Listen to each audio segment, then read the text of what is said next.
All right, my apologies again. Okay, good evening, ladies and gentlemen. We're going to call this meeting to order. This is the Howell Township Council's workshop and regular meeting. The time is a little after 6:30, and it is August the 21st.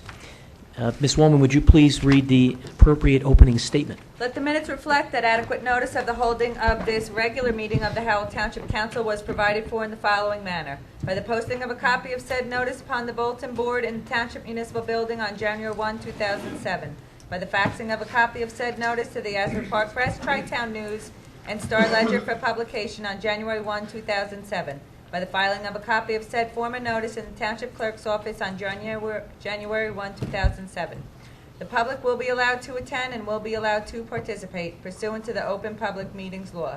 The public is reminded that civility and decorum will be maintained during the meeting. Any contracts awarded at this meeting or between now and the next meeting will be required to comply with the requirements of Public Law 1975, Chapter 127. In accordance with the Fire Prevention Code, be advised that this facility is designed with 3 emergency exits for your safety. The locations are as follows. Upon exiting the meeting room to the rear, they are to your immediate left and immediate right, and at the front of the meeting room at the left of the dais. Furthermore, smoking is not permitted in the municipal building. Please take note that this meeting is being videotaped for possible future broadcast on Howell Township TV 77. Roll call. Mrs. Dalton? Okay, Mr. Howell? Here. Mrs. Showmaker? Should be a few minutes late. Mr. Walsh? Here. Mayor DeBella? Here. All right, Mrs. Schlegel, I understand we have reason to go into executive session. Is that right? Yes, Mayor. Personnel, contracts, and litigation. Okay. Would you please read the statement, Ms. Woolman, for closed Sure. session? Whereas Title 10, Chapter 4, Section 13 of the New Jersey Revised Statutes require that the public shall not be excluded from any meeting of a public body unless a resolution authorizing such exclusion is adopted at a public meeting. Whereas the Township Council of the Township of Howell has determined that such a closed meeting is required to discuss certain matters which are exempted from consideration with the public in attendance under New Jersey Revised Statute 10:4-12. Now therefore be it resolved by the Township Council of the Township of Howell that the public shall be excluded from the next portion of this meeting, and the Township Council will reconvene in public session thereafter. Be it further resolved that minutes will be kept of the meeting in closed session, and the time and the circumstances under which the discussion conducted in closed session can be disclosed to the public cannot be determined at this time. Need a motion and a second, please. So moved, Mayor. Second. We have a motion and a second. Any comments or remarks? All right, hearing none, roll call, please. Mr. Howell? Here. Mr. Walsh? Here. Mayor DeBella? Yes. Yes. All right, we're going to convene to executive session until approximately 7:30. Thank you.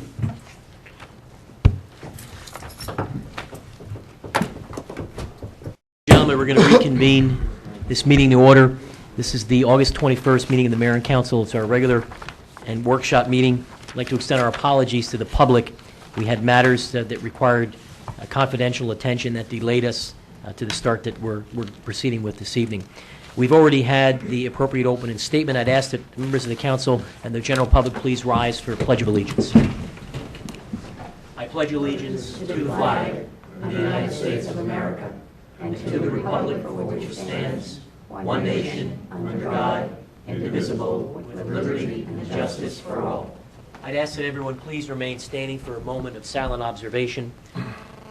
Of course, in thought of the troops that defend this country all over the world, and in addition, we had 2 residents who unfortunately passed away this past week. John Blewett III, family, longtime residents, and very active in our community. We had another resident who was tragically killed by a bolt of lightning, is Cindy Oisler. So I'd ask that the entire community remember their families at this time.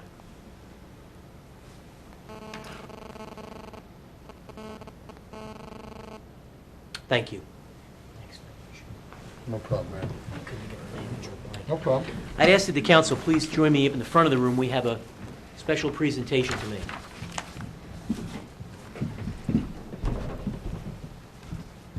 Yeah.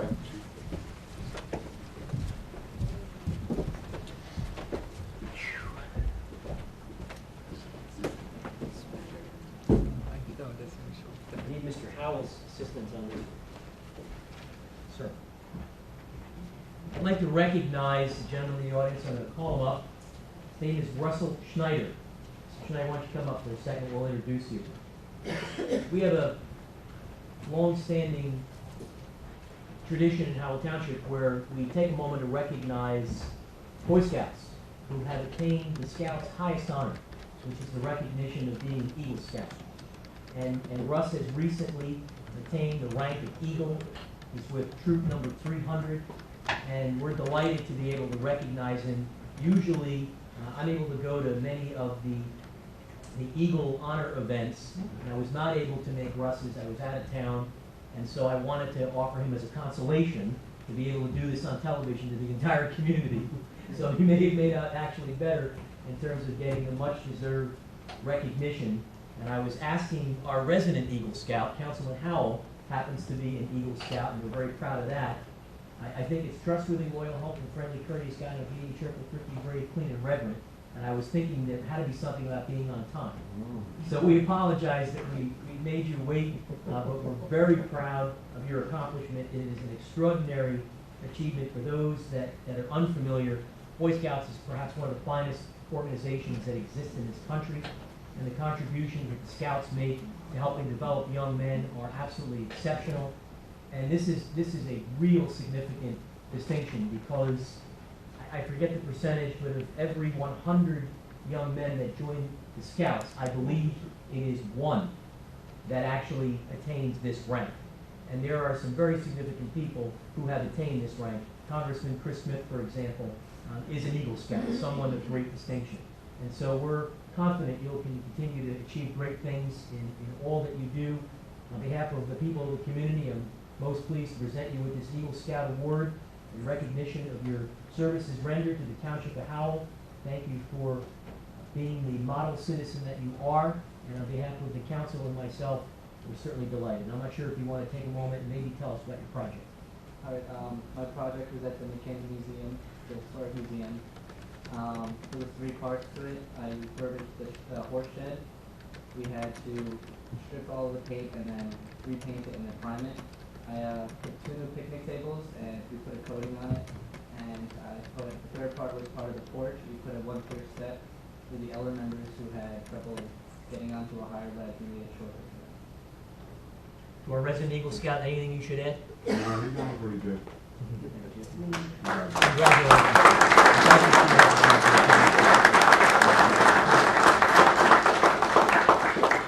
One quick comment. Mrs. Chairman.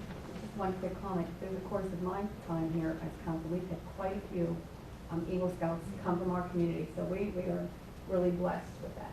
I've probably done, in the 2 years or so that I've been there, I probably attended 15 Eagle Scout ceremonies, and I got 2 more invitations this past week from other scouts from the different troops that are going through this. So, and I'm told that this is very atypical. Our community produces an extraordinary number of Eagle Scouts, which is really, it's a wonderful thing. So congratulations. Thank you. God bless. Thank you.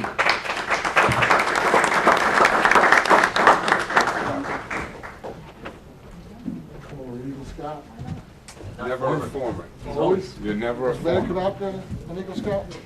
well, he used to tell people he was. I don't. No, I'm kidding. I I gotta don't. do one Sunday. Who does? I do. That's right. I'm I'm doing one Sunday. It was 1 rank away.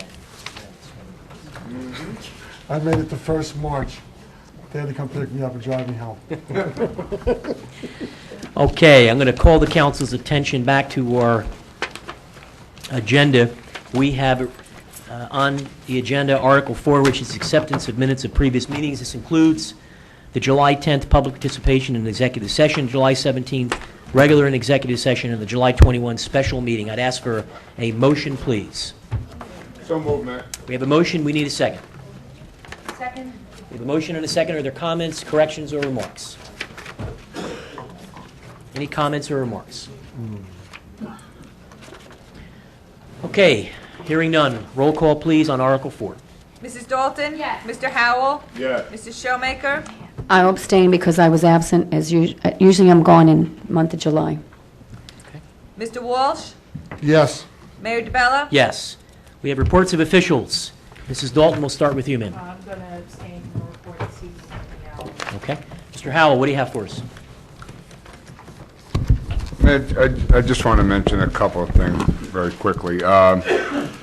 First, on August 5th, I had the honor of attending the opening of the Howell First Aid Building on Kent Road with Senator Singer. Let's see. And due to the time, there was a few other things that I wanted to talk about, but we can put them off till our next meeting. Maybe if we get through the working part of the agenda, we can certainly come back. Okay. Mrs. Showmaker, under reports? Only one quick, and then I'll forgo everything else. Helene, this is for you. I just want to follow up. I had given Mr. Janicki several months ago in regards to an email that I had personally received on 12 and 4, about the common easement on 12 and 14 Drive over in Scenic Drive.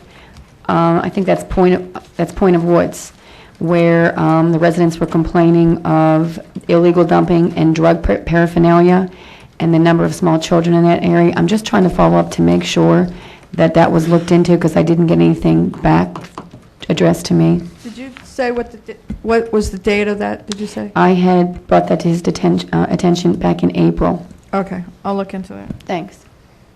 And I'll forgo everything else till later. Mr. Walsh, anything? Just a couple little things, Mayor. I was at the grand opening of the Howell Medical Center over there in Aldrich Plaza. An impressive job done in opening that medical center. There's all kinds of specialists in there. It's a Medi-Center on the weekends that's opened. I think great addition to the community, especially for people in need on the weekends when a lot of places aren't open. So, Ms. Schlegel also received just a recent designation from Governor Corzine. What was that, Ms. Schlegel? She was appointed to the State Architects Board. That's correct. I was going to say the same thing. Congratulations. Congratulations. And I'll leave the rest also because of the late hour. I just have a couple of quick items. With respect to the first aid squad, I had spoken to Mr. Chunietsky prior to his leaving, and in fact had a conference call with he and one of the members of the squad. There continues to be some concern on my part, based on what I had heard, and on the part of the squad, that they had been charged a significant amount of escrow fees when they were not to be charged fees, and that there were a whole variety of discrepancies. And the squad obviously has raised every penny for that building by themselves, and certainly money is an issue. And so there's some ongoing concerns. In fact, I had sent a memo to the manager, and the council got a copy of it back on June 26th, and then I had been contacted again by members of the squad that it just seems that their escrow account is constantly being tapped into. I know that CME had agreed to waive all of their professional charges in light of the fact that it's a volunteer organization, and so I'd like to ask the council's blessing to direct the manager to intercede and provide some sort of an accounting of what happened. This is not a typical for-profit developer, if you will. It's a group of people who raised the money to put up this building. And so there's a lot of concern on the part of those volunteers that they've been charged inappropriately, and I tend to think that there's some credibility behind their concerns. And I'm not sure, Mrs. Schlegel, if on the to-do list that you picked up from the outgoing manager, if this was one of those issues. If it's not, I'd like it to be an issue. I'll put it on the list. I did receive, if I'm not mistaken, in today's mail, I did see correspondence regarding this escrow account. Looked like there was a list that they had sent over to my office, so I'll look at that and give you a report at the next meeting. I mean, I just want to make sure the council's all right with my request on this. Is it time-consuming or something pretty easily done? No, I think I was provided today. Like I said, I got correspondence today. Unfortunately, in preparing for the meeting, I really didn't get a chance to look at it. So let me look at it and get back to you on what it's going to take. I mean, all I would say is that the squad has requested probably a half a dozen times for a simple breakdown and an accounting of what monies have been taken, because they're not getting some sort of an accounting. It's $300 comes out, $500 comes out, and their contention was, at the pre-meetings, it was validated that because they're a nonprofit, community-based organization, they wouldn't even be charged any fees that the municipality would normally levy to a for-profit builder. And that's why, in fact, I personally asked CME if they would agree, because they're a local community business, not to charge them, and that CME was generous enough to agree, and so there's just really no explanation on why they're being charged, and they've not been able to get a valid explanation out of the municipality. Well, if it's the pleasure of the council, we'll certainly get them an accounting of the escrow fees. And make sure they were charged correctly. I don't have an issue with that, just that from a procedural standpoint, I don't want to see, I know Ms. Slater has a job to do day in, day out, and I think sometimes even I'm at fault putting things on her, well, I need this to be done. I mean, there's a long list of things that need to be done, and some things need to be prioritized, and some things, just can't hand it out to the pile. Well, my thinking on this one, and That'll I be agree done. with the Get it to deputy the mayor, is finance. you have a department head who runs that department that is going to be discharged with having to execute this. And in fact, this is not a new request, because, I must have had a dozen discussions with the manager about this particular issue and was told, it's being worked on, they were overcharged, we're going to get them their money back. So I agree with you. Mrs. Schlegel cannot be expected to go through the books. I would imagine you got It's not someone for you're going her. to delegate this to? Absolutely. Okay. All right. I just had a couple other quick ones. Did we ever hear back from the Freehold Regional School District about having the superintendent come here for a meeting in light of our concerns with respect to overcrowding in Howell High School? Not to my I knowledge. mean, I didn't get anything. Did any of the council members get anything back? Nope.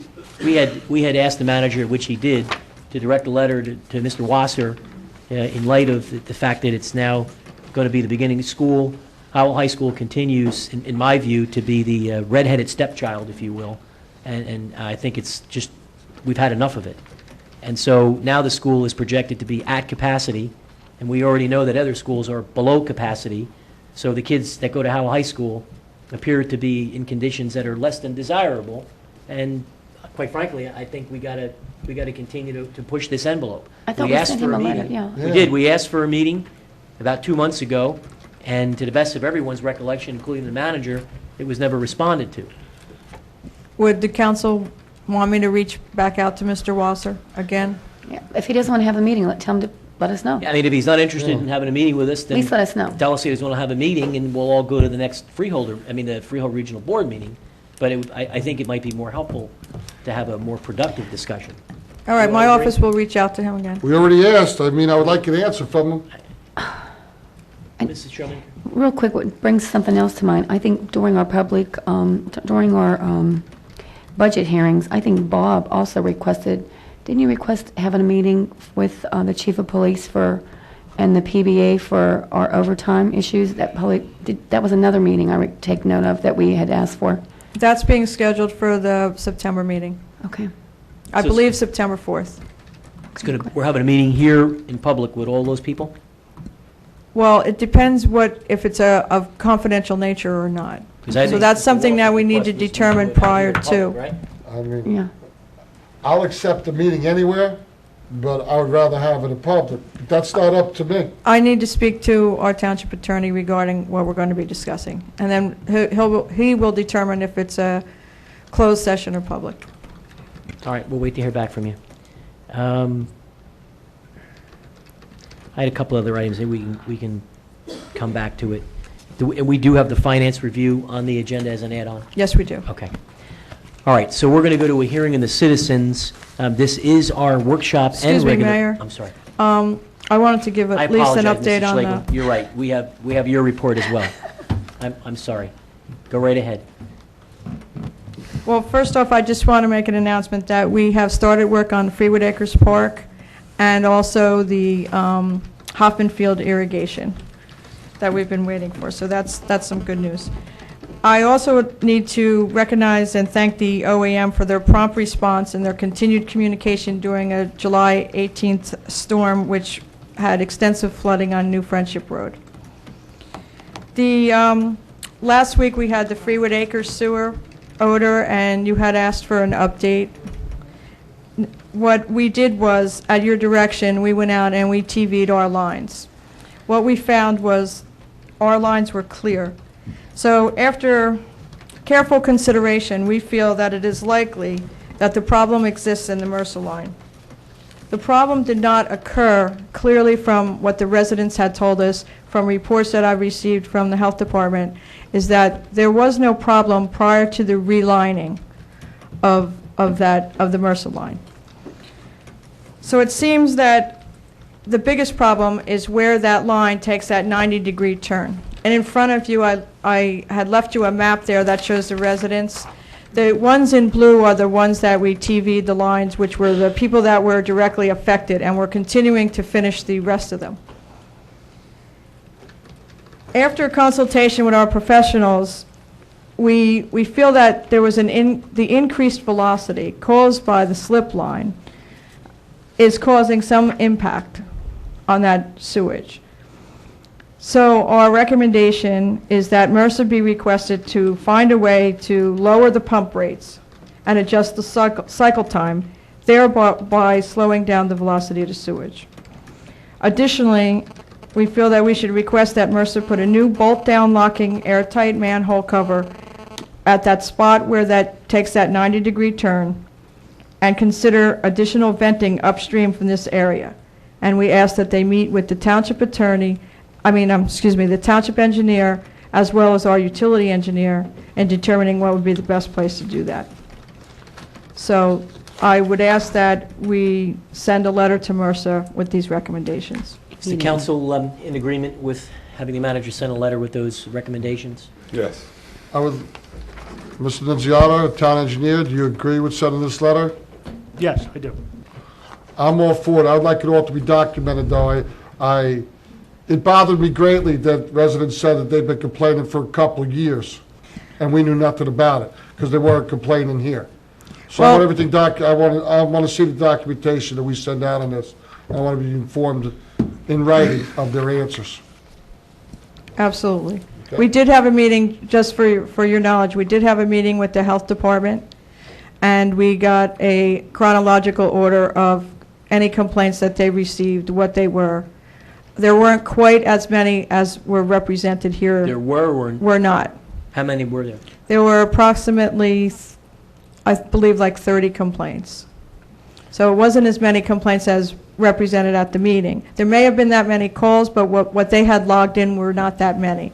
We did speak to the health department, though, and requested from them that they please let us know on any matter where they're getting extensive complaints on any matter regarding Howell Township, to make sure that we're made aware of it. Because that's the county health department, correct? Yes, it is. Okay, I would like to see the documentation, though, that's sent. I'd like to see what we received back. No problem. I have the list. I can certainly forward that So to is the you. council in agreement with the letter to be constructed as Mrs. Schlegel outlined? Yes? Yes, one quick Go ahead, comment, Mrs. Mayor. I would just like to see it dated, like, for response. Yeah, no problem. Yeah. I don't want it to go there and then, just like we're waiting for response from the school board, I would like to get, have a time of essence. Absolutely. Okay. What else, Mrs. Schlegel? Holz's Corner Road, if you remember last meeting, we had a resident who had the car go through his house, and we had talked about that turn and putting the guardrail. Sergeant Mark Kulik, who's from our Traffic Safety Division, he reviewed the crash history, and he determined that a guardrail is appropriate and supported by the Traffic Safety Unit. We are presently awaiting for a per-foot price for the guardrail, and the engineer and our engineer, as well as the sergeant, are working to determine the placement. Regarding the no braking signs, if you remember, he had brought that up. We are waiting for a mark out before we can put the signs up. Mrs. Schlegel, have we communicated that to the residents so that the family knows that this is the plan? Not yet. We just received the determination from the Traffic Safety Unit today, so we can reach out to the resident tomorrow. Do you have a comment, Mr. Nunziata? I actually met him out in the field on Thursday and Okay, actually good. walked it with him, so he actually is aware. He's aware, and we're going to, the guardrail and what Yes. have you? Okay. Okay, Mrs. Schlegel? And one last thing in closing, I'm happy to announce that we've received a Smart Future Planning Grant in the amount of $40,000, which will fund a feasibility study to integrate environmentally friendly building features and energy efficiency measures into our municipal practices. Congratulations. I was actually going to make a comment on it. They sent me the material to sign. Is that all you had, Mrs. Schlegel? That's it. Okay, we're going to open up the meeting to the members of the public. I would just remind everyone, I don't have the sign-in sheet. Oh, I'm sorry. Somebody could just grab it. I would just ask the members of the public to be conscious of the time parameters that we'd like to maintain, which is to ensure that each of you and your fellow neighbors have an opportunity to be heard. And we are going to attempt to keep this public portion to 1 hour unless there's extenuating circumstances that we need to address. The first person is the Honorable Gino Delesio. Good evening, Gino. Sure. First and What's your name? council. If you would just introduce your name, official name and address for the record, Gino, please. Gino Del Vescovo, 8 Briarcliff Court, Howell. Welcome. First and foremost, I would like to apologize to Mrs. Shoemaker and the council. I believe the last meeting that I attended, she did make a remark that I heard that we were rude. At the first meeting I came to, I said we didn't have good PR. Now, I would appreciate very much if you tell me when we can leave. I'm not being sarcastic, because I don't know. Last time we left, we got up and walked out, and you said how rude. I didn't know we were being rude. The one thing I don't want to do is be rude. You're a perfect gentleman, you always have been. I don't think he could have been referring to you. All right, now I'd like to get down to the nitty-gritty. How we got into such a situation with the town council, I don't know. I'm going to try to recoup our request. The VFW Post 9691 came to the town council for help to locate a place where we could have our meetings. Any veteran organization would be able to use it, be it the Purple Heart, 82nd Airborne, American Legion. They would be welcome to use our meeting place. Unless, for help to place in our, unless I missed the meeting, I don't remember where we demanded anything.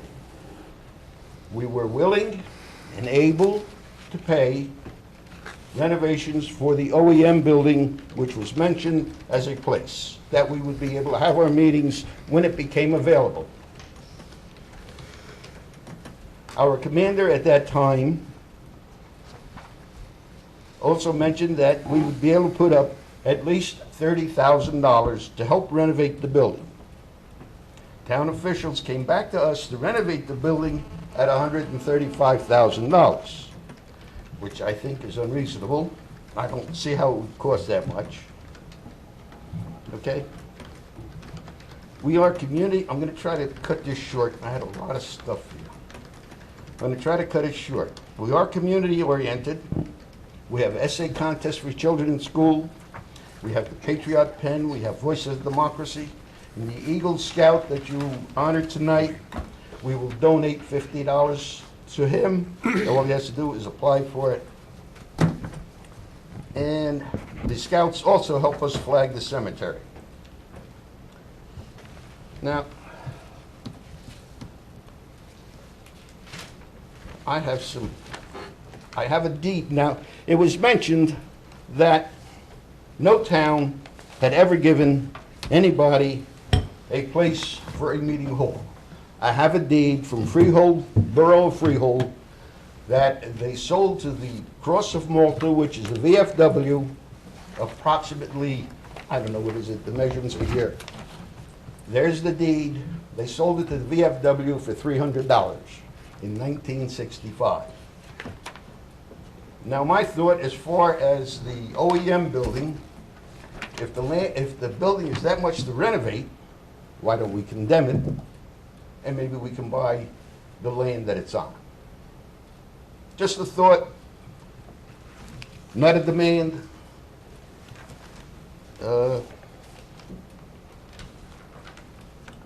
And we are members of the Veterans of Foreign Wars. I am a veteran of a foreign war, and I hope and pray that any war we fight is a foreign war. Thank you. God bless you. Thank you, Gino. Any comments? The only comment I'm going to make, and we're not going to get to it now, but I've been steadfast that I want you to have the OEM building. I am aware of I that. mean, no disrespect to our professionals that looked at it, but I'm convinced that we could make whatever repairs are necessary and ask for assistance from Home Depot, Lowe's, local plumbers and electricians, and get that building surfaced. I'd like to turn it over to you, like, tonight, if possible. Right. And I just don't want to, this is crazy. I mean, I don't know why we continue to belabor it. I want to give you the building. We'll have a 99-year lease for $1 a year, and the building is yours, and we'll put in what we can put into it.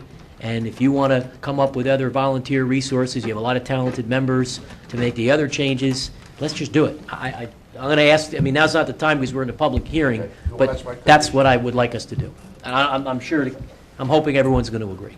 We hope so, too. Okay, thank you, Gina. Thank you. Commander Novick. Good evening, sir. Hi. Benjamin Novick, 58 Yellowstone Lane in Howell. First, I'd like to say I'm the past commander. Commander Frank Longo sends his respects, and he wasn't able to make it tonight due to family reasons. And as we stated before, the township is under no obligation, financially or otherwise, to help any veteran organization. The township and the people of the township do this out of the goodness of their hearts. All right? We're trying to work along with the township over the last couple of years. Mike, you being a vet, we would like you to champion our quest for a place, and if you're eligible, we'd like you to join our organization if you feel so. You know, I mean, you know, one GI to another. And then Cynthia, you know, they said you were a little perturbed when we walked out. The only reason we walked out last time, our business portion was finished. We only allowed it 5 minutes, and the other, Who said that? someone from the crowd said that. Because I just wrote Penny a note, because I wasn't at any meeting in July, and I just wrote her a note, please help me recall what Mr. was speaking Yeah. to, because She wasn't Well, here. because I wasn't here at any meeting in July. May I don't remember the date. It was the second meeting that we attended. Yeah, Anyway, because I don't recall, it was kind of like, You were here at the meeting. Oh, because yeah. I remember your hair was different. Yeah. Gino, she's a Steve. married woman, we'll have you know. anyway, I have a note for that, Yeah, but but the reason is, you know, being a There's no long-time reason. resident, a lot of people want to get their 5 minutes up here, and we don't want to hold it up for any other reason. So, like, incoming Commander Longo, would like to work with everybody, and if it's possible to make that OEM building a go, so be it. If not, you know, hopefully we can work together and find another area, some land, et cetera, and we could come to fruition to have a place for all the veterans in this township to be able to go. And if anybody needs any information, they could always contact us. Mr. Howell. Mayor, if I could, Ben, I've been working on something, and the deputy mayor is aware of it. I believe the mayor may be aware of it. I had asked that the manager communicate it to you. The interim manager has been made aware of a location that I've been working on for months. The problem is, we can't tell you. Okay. Can you tell me? Well, you can know, but he can't know. All right, well, that's fine. I don't want to... The problem that I have, and it's, anytime that we put you in a public building, you can't raise money in it. So you guys can't even have a cookie sale. Even if we lease it? No, it's township property. I think the takeaway, And I All got, right. and that was communicated to me from the state adjutant in New Jersey, because after you wrote the editorial to the Tri-Town News, Right. I spoke to the national adjutant. Right. He called me from the convention. Right. And I also spoke to the state adjutant, and the state adjutant said, secondly, I agree that you cannot legally provide a building to an organization which the members in turn would use for fundraising events. And as far as, you know, and I made the comment in June, which when I believe that other meeting, whether it was after the ceremonies outside, where I had called and spoke to the folks in Kansas City and said, can you tell me what guidelines we would need to follow to get these folks a building? We were never trying to deny you a building, we just wanted to see if there was a template. And his answer is, again, and this comes from now Kevin Jones, who's the acting director for administrative operations at VFW National. Just thirdly, I'm aware where existing VFW posts that own a building have entered into an agreement with the municipality because they could no longer maintain the expenses for their post and have deeded the post home to the municipality. In these situations, the municipalities have continued to allow the VFW members to meet at that building, but then, as you guys had stated, they would open up the building to other organizations within the community. So even these fellas, and he spoke to the national commander, he was standing there, the national commander said, I can't tell you ever in history where a building was, a township-owned building was just given because it would restrict you. You couldn't do anything. You know, Okay, well, and what right. I have been working on is along the guidelines of what you told us you guys needed. I appreciate that. Maybe you can communicate more with the new incoming commander, you know, on a personal basis, so we wouldn't have to come up here every couple of months or weeks and ask, you know, Right. what's the progress of this or that. So Mike, appreciate it 100%, the council, we appreciate that you're in our corner, and hopefully in a short while, we could get something for the community. I think my 5 minutes You know, are up. Thank you, I'm Mr. actually Miller. waiting for paperwork to come from all of these fellas once they get back from the convention, and having been at military conventions, I'm sure it's gonna take a week to recuperate from that. But it's not that I haven't been working to find you someplace. Trust Okay. me when I'm telling you, it's just that Hey, what we're working on, all right, hey, when it's there, you'll know. I'll take your word Man, for I it. will knock on your door at midnight and right. tell you, here's a key. That's good, anytime. Thank you, Mr. And I thought it was going to be a discussion item, the VFW building was going to be a discussion item tonight. Am I- It was, Mr. Novak, it's an add-on. It's not on the agenda, but it's on the add-ons. It is a discussion item. All right, well, if it's being worked, I think we just did it right now. Just discuss I it. think we Exactly. just Okay. accomplished what we were going to do later, so. all right, so with your permission, can we go home? Because I got up 10 to 5 in You the are morning. dismissed. Oh, okay. I would like to add Thank you. a little something, okay? As far as raising funds go, if the property does not belong to the municipality, we can raise funds. We are a nonprofit organization. The funds would go back into the town. In the borough of Freehold, what they did, they had a piece of land, they sold it to the VFW for $300. Right. Right? And then if we put up a building, no matter what, okay, we will be able to raise funds. Oh, absolutely, if you own the it. building. If we lease it to you, you don't own it. But if, That's, So we'll sell you the OEM building for $1. hold That's what I on, we can said. ask the barrister over there and he There's will a tell you. difference. Said that from the beginning. We got you, Gino. Okay. Thank you. Thank you, Mrs. Ron. Dixell, come on up. Yeah, so do I. I'll wait for you to come back now.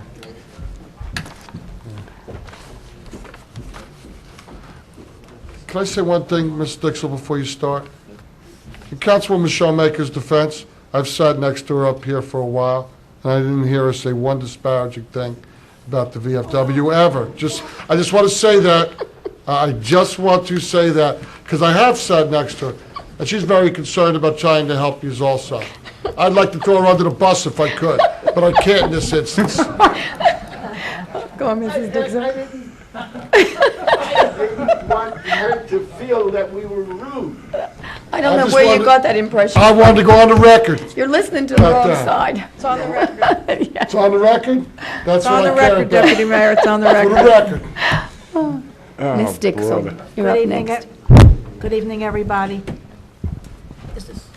It's on. Okay. I'm glad to see you. I hope you're well. Name and I know address, please. I missed you. We haven't been here in a while. I hope everything's okay. I'm always, Ms. Dixell, for the record, your For the name and record. address, please. Barbara Dixell, The Villages, Freehold, Howell Township, Monmouth County. Okay. Regarding the Board of Education and Mr. Wasser, since you have kind of been stonewalled and you haven't gotten any results, and our kids have been them with horns on their heads for years, and we all know that, why don't you write to the Commissioner of the State Board of Education? I think that's about where you're at right now. And maybe this Commissioner of the State Board of Education will put a light under Mr. Wasser and tell him to do his job. You could carbon copy. Let's see where this goes right now. It's gone nowhere. Okay. For the last couple of years, it's gone nowhere. Let's see where it goes right now, You're Mr. batting your head against a brick wall, and the guy doesn't want to pay any attention. Okay, I just have a comment for the mayor and council. I personally want to thank you all for trying to help the VFW. I think it's a worthy cause, and anything that you can do, and any businesses that can help donate things has got my blessings. My husband's a veteran. We were activated for the Berlin crisis many years ago. We gave up everything. We lost everything. The veterans somehow they don't get a fair shake when they come home. And our veterans give their lives, and they give of themselves. And I'd like to see our veterans get whatever we can give them. Because I know my husband came home to no job, no nothing. We lost it all. And when I complained to the then president, and I have no idea, I don't remember who it was, got a postcard in the mail that said, "Thank you for serving your country." And when I complained when they put up the World War II memorial, and I said, well, what about the men and women who gave of themselves and were activated for the Berlin crisis, and nothing's ever been mentioned about it? They said, "Thank you for serving your country," and we got a medal in a plastic box in the mail. Very nice. That's very nice respect. A medal. Very nice respect that your veterans get from the government. That's disgusting. Absolutely disgusting. They don't deserve it. Okay, on with whatever I have to talk about. Okay. I'm going to do this first. All right, 9B20. I'll just use my time and also for the Sure. Mr. consent agenda. Bongiovanni, would you give the brief synopsis, please, on 9B20? This is the litigation against the planning board. Can you tell from who? Where? We can't talk about it. We can. The matter was brought into litigation a few years ago. The applicant was appealing over certain conditions that were attached to his approval, arguing they were in excess of the planning board's authority, and the township got included in the litigation. In essence, because the township had the option, the way the planning board resolution was written, to condemn a portion of Casino Drive in order to accommodate the new traffic that will be generated going to this new subdivision. So what was decided was that the township didn't have to take that route, and a different method of accomplishing the same purpose has been worked out between the engineers, the engineering department, and the applicant. And that's also acceptable to the planning board, and it has to be acceptable to the planning board. So this authorization just permits me to sign a settlement agreement along with the plaintiff is going to sign it, and the attorney for the planning board. Okay, it's going to cost us a lot of money? No? No, this will cost us less money than Okay. litigation. Okay. All right, What else, Mrs. Dixon? 9B22. Okay.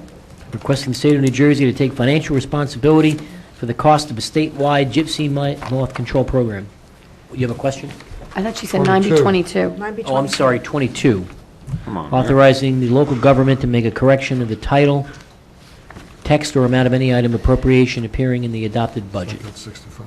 Mr. Filiatro will This answer is that. in anticipation of something? Mr. Filiatro, would you just clarify?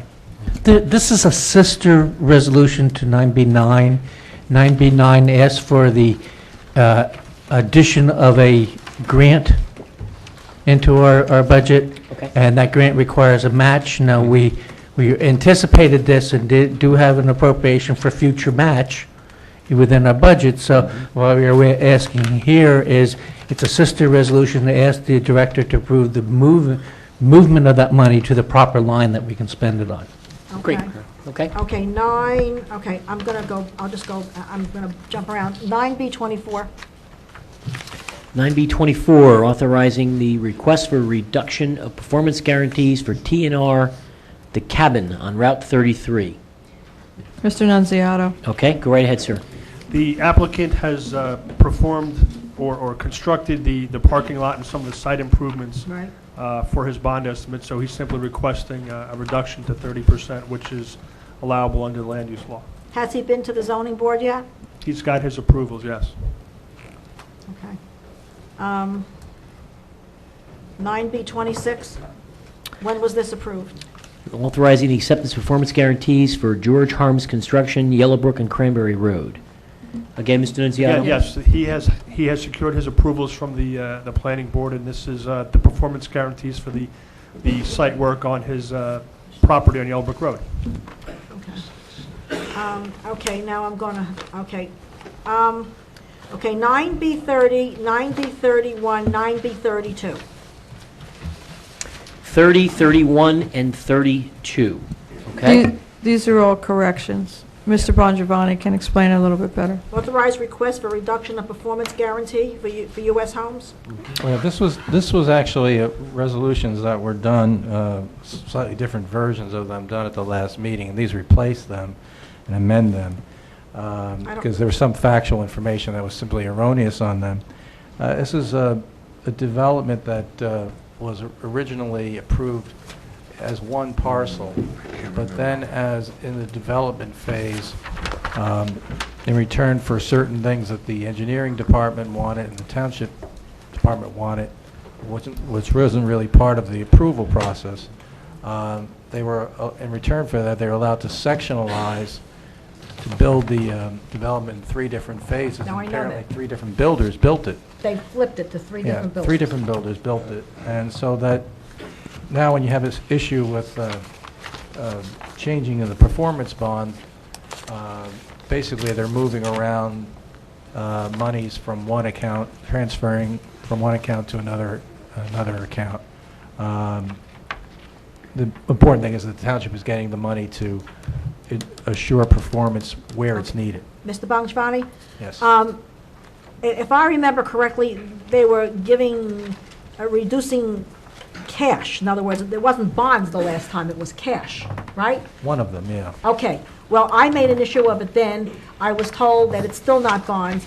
I will give you now, I have made a copy of my, where's everybody? I had made a copy of my copy of the resolution from the planning board that was memorialized on November 7th on 2002, approved November 7th, 2002, memorialized December 19th of 2002 in the matter of Manasquan River Park U.S. Homes. And on that, I have the legal document signed by Ilsa Wisner, chairman of the Howell Township Planning Board, and Barbara Capitan, who was the executive secretary. And on page number 5, number 8, now therefore be it resolved by the planning board of Howell Township, and I'm just going to read you number 8. As agreed by the applicant shall at all times provide a 50-foot wide 4-season farm buffer to separate the development from farms. The buffer shall extend the entire length of the village's perimeter abutting the Hascup Shook property. I am giving this to you. I'm saying to the council, I'm saying to the governing body, enough is enough. We are legally entitled to this. That buffer still isn't there. Enough is enough. Pull their damn bonds and give us the buffer. Let them pay for it.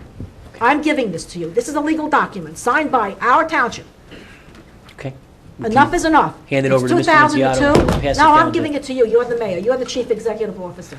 Well, that isn't entirely true. I'm one of the 5 members Well, of the okay, governing but body. this, I want you to have this. I want your eyes to be on this first. He's seen it 100 times, I'm sure. Okay. Because he and I have If been you arguing don't over this for all the pass years. it right along But to this is not funny anymore. Mrs. If Dixell, you're going to reduce performance guarantee I- bonds, we want our buffer, 50-foot thick, and the Howell Township buffer ordinance, yeah, 6-foot trees thick. We're entitled to this. We're not asking for much. Just give us our quality of life and give us what we're entitled to. And you know something? We have homes, I know, the rear yard setbacks, 2 to 5 feet in the buffer. Well, I can't help it. Let the homeowners worry about it. We're entitled to this. And I'm I don't giving think this anyone to you disagrees with you. If you pass it along, Okay. they'll pass it to us, I and we'll just- all 5 go and look at it. Absolutely. All right, great. What else do you- In defense of what That's it, man. in defense of what the engineering department recommended, the resolution reduces it, there's still $1.6 million in the bond, and the cash amount is not going to be reduced below the $254,000 level it's at now. So there is still $1.6 million in performance bond and Good. $250,000 plus in cash. All right, Mrs. Dixell, only because we have some other folks Okay, I'll and give we've one given more you... thing. Okay, now, I do understand that Ashley Kaylan has preliminary from the planning board from last week, and I understand... Which item on the agenda is this? 9B6, 9B7, Hold on. 9B6 9B7. and 9B7, Right. okay? You have a I know question? you're recommending the approval of the resolution. I know they still have to go get final and all the other stuff, and, Excuse me, Mayor. This is a planning board issue, Right. and all comments on this should be directed to the planning Yeah, board. do you have a question on the resolution that Yeah, we're but- voting on? okay, but then why is it on the agenda if it's a planning board issue? We have to accept the guarantee. You have, okay. Okay. That's it. All right, thank you, Mrs. And Dixell. the only other one I have now is 9B8. What was the problem for soil removal at Colts Neck Crossing? There wasn't really a problem. Do you want me to handle this? Go ahead. There was an opportunity that developed by some people who are working on behalf of the Fresh Kills landfill in Staten Island. They need to find Penny. a certain amount of topsoil to top off their one of their sections. Listen, And somehow they located this place as a place where they are removing this topsoil as part of their development, and approach them to expedite that process. they're bringing it in or taking it They're out? taking it out. And what they've done is they've given us all the truck routes that they're going to be safely conveying them.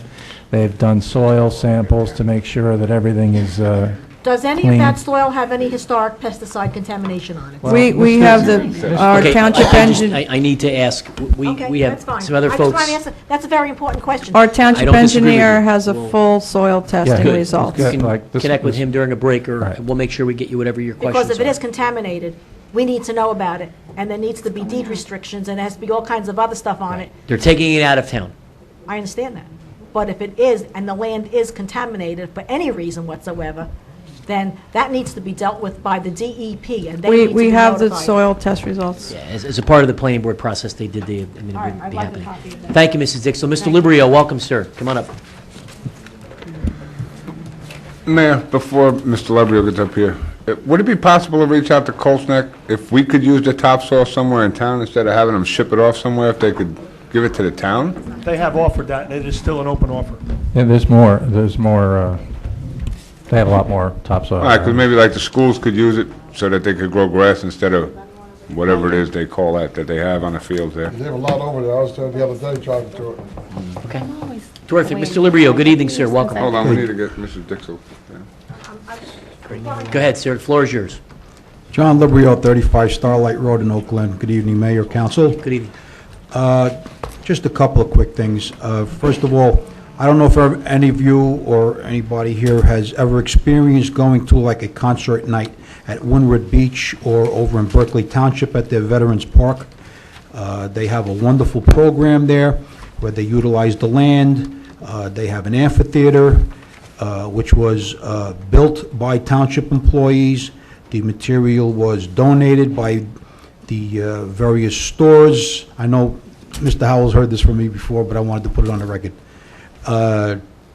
They also have their banks and everything that donated the money to buy material. And, you know, those particular towns, Berkeley Township in particular, is mighty small compared to Howell. Howell's a pretty big place. And I see no reason why we can't have something like that here in Howell. And we've got over 50,000 people. I know everything's for the kids, which is well-deserved, but how about the parents of the kids, the grandparents of the kids who put in a hard week?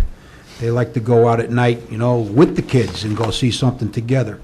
And believe me, it's really, really, you just got to go. It's very relaxing, and the family atmosphere and everything else. And I think that we should look into something like that for this town. We have plenty of space. I mean, you got the Bonham track, pretty big place to build an amphitheater. You got the Pop Warner field across the way, plenty of parking, okay? All you need is a couple of our people to cross the people to get over there. Bring your own lawn chairs and you're ready to go. As far as selling food and stuff there, Berkeley had it set up pretty good with the civic associations there. There were no for-profit of businesses there that was selling their hot dogs and hamburgers. It was the Boy Scouts. It was the VFW people. It was the Knights of Columbus people, and whatever they were selling, it went back to their association. So everything worked for everybody there, as far as that's concerned. Also, with that, in conjunction with that, then we can have our movies in the park, because you got a nice place to set up the screen, okay? Now, I just wanted to make an announcement, if I may. Oh, first of all, thank you for announcing the Wheels for Meals car show that's coming up this Saturday, Chick-fil-A, that my organization is putting up. It's for a very worthy cause that we adopted the Howell Food Pantry. And all the proceeds from the $10 donation per car will go to feed the 80-plus families in this town that can't afford to buy food. We're going to buy them Thanksgiving dinners like we did last year, but this is our first official year for that. And I'd like to extend an invitation to the mayor and council. It's from 4 till 9. This Saturday? This Saturday from 4 till 9. We will be giving out over 100 trophies that evening and 100 door prizes, and that'll start around 7:30. So if you wanted to get around there at that time, maybe we can get you guys up there to present one of our trophies out to the car people. Okay? And also, my Classic Car Club, the Blue Moon Cruisers, are going to be having a little something for the seniors over at the Senior Center on September 18th on a Tuesday from 11 a.m. to 1. We're going to try and get as many cars as we can over there to bring back a little nostalgia for the seniors. And also, we're getting something together to help you guys on your parade for Howell Day. So that's all I have. Thank you, Mr. Thank you. Labrio. Mr. and Mrs. Sestero, I apologize. I should know it after a couple of years. Come on up, folks. Welcome.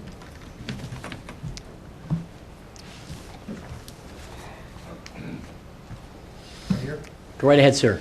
Good evening, Mrs. Sestero. Good evening. Unless you want to take my seat, Mr. Sestero. Albert Sestero Jr., 3 Howell Road, Freehold, New Jersey. I feel like Yogi. I have deja vu all over again. I'm here about the problem that we've had with the old Okerson Road that's now, it's actually supposed to be called Michael Curtin Lane. I have copies of a resolution that was passed. If you guys want to take a few of them. I made some copies for you. Okay, just take one and pass it down. No, that's for Barb. The problem is, there's been a bad problem with drainage where Michael Curtin Way intersects the realigned Okerson Road, and DOT's there now working on it. There's 2 issues that I have with the way they're doing it. They're putting in a French drain that's essentially draining to itself, and I have photographs through the years. I was here in 2003 about this problem, and we've been, real patient.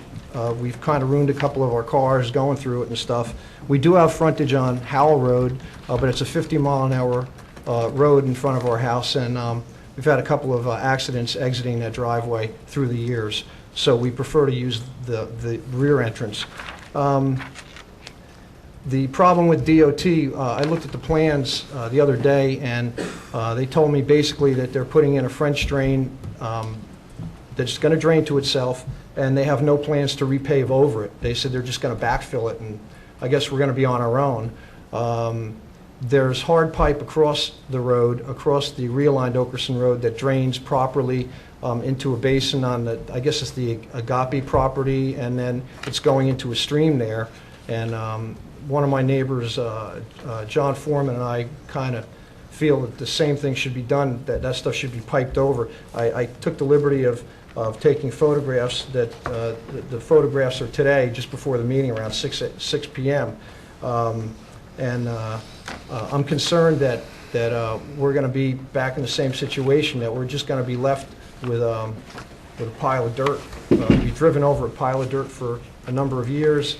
I took it upon myself to spread some stone that the township was gracious enough to dump there, and I got a couple of friends of mine to spread it out and grade it, and we've been using that for the past few years.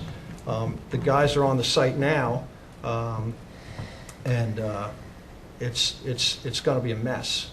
As far as the resolution goes, it renamed it to Michael Curtin Lane.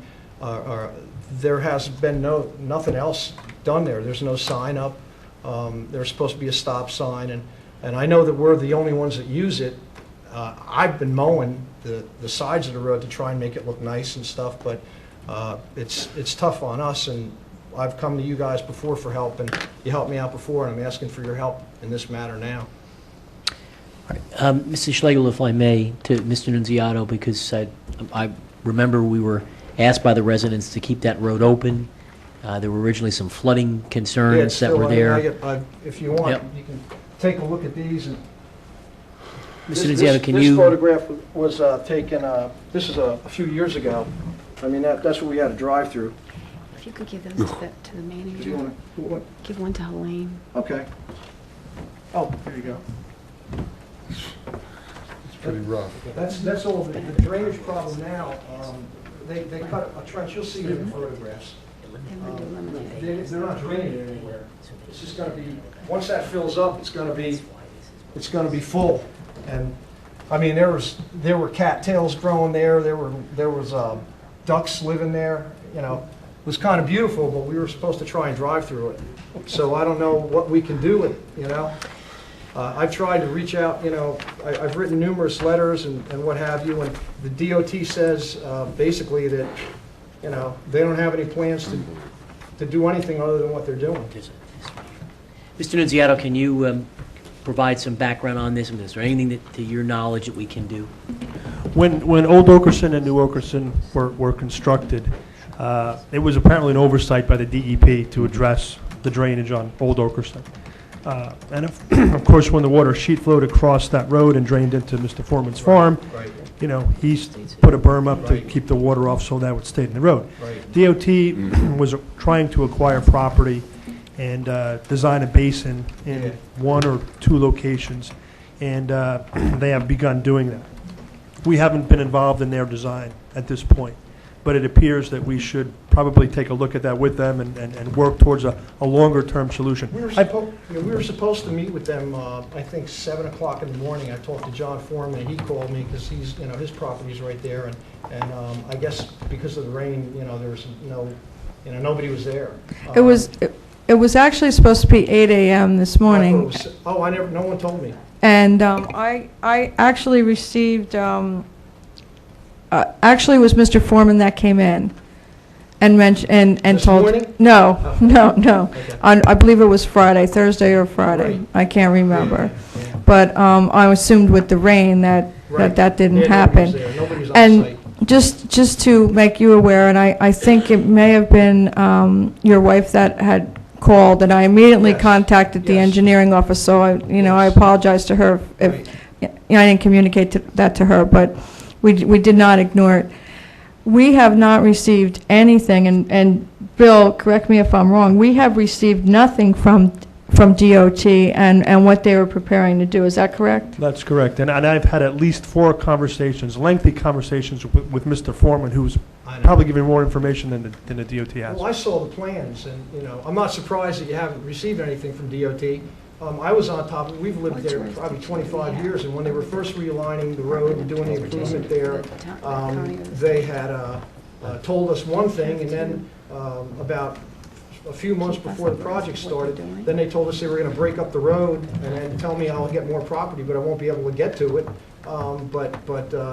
You know, my prime concern was keeping the road for the driveway. You guys helped us out there. I'm grateful to you for that. You passed the resolution, and then that seemed to have been the end of it. And then we were trying to get DOT and the township to try and get together. And then I never saw any plans at all about anything until I went there the other day, and I talked to a gentleman from DOT. I actually called TCM, who's doing the project, spoke to them, and I went to speak to one of the guys on the job site, and they did a beautiful job across the road. You know, they hard piped it, they have a nice catch basin or whatever, and it's going to a creek that's there. But this one here, they're just leaving it, and then I didn't even mind that, because maybe maybe it'll last a year, I don't know. Maybe it'll evaporate, but it didn't seem to do that before that. But then they told me that they're not going to pave it again. He just told me they're supposed to backfill it with the local backfill. And, I don't know what else. Well, allow us an opportunity to talk to DOT and see what their long-term, short-term plans are, and intervene if necessary. And we have Mr. Sedero's information on file to get back to him with closure on this. And I think we need to address this resolution. Okay. Yeah, nothing's happened, and I'm not sure, but I think he was Howell's first casualty in the war. He was a young man, and the New Jersey baseball fields are named after him, and it just seems to be, nothing happened after that resolution. And I can understand that the township was waiting for DOT, but DOT is hard to deal with. Nah.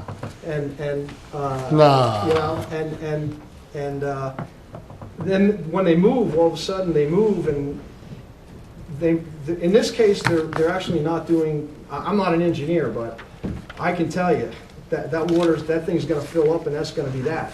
And the water's not going to go anywhere. All right, so Mr. Nunziata, you're going to work on this so we can get through the manager, get back to this family and give you something. Okay, thank you. Thanks for coming out tonight. Mr. Costigan, welcome, Can I sir. get those photos?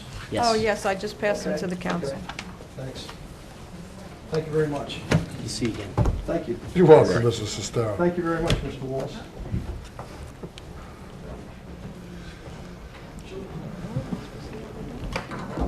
Why is John Costigan wearing a jacket?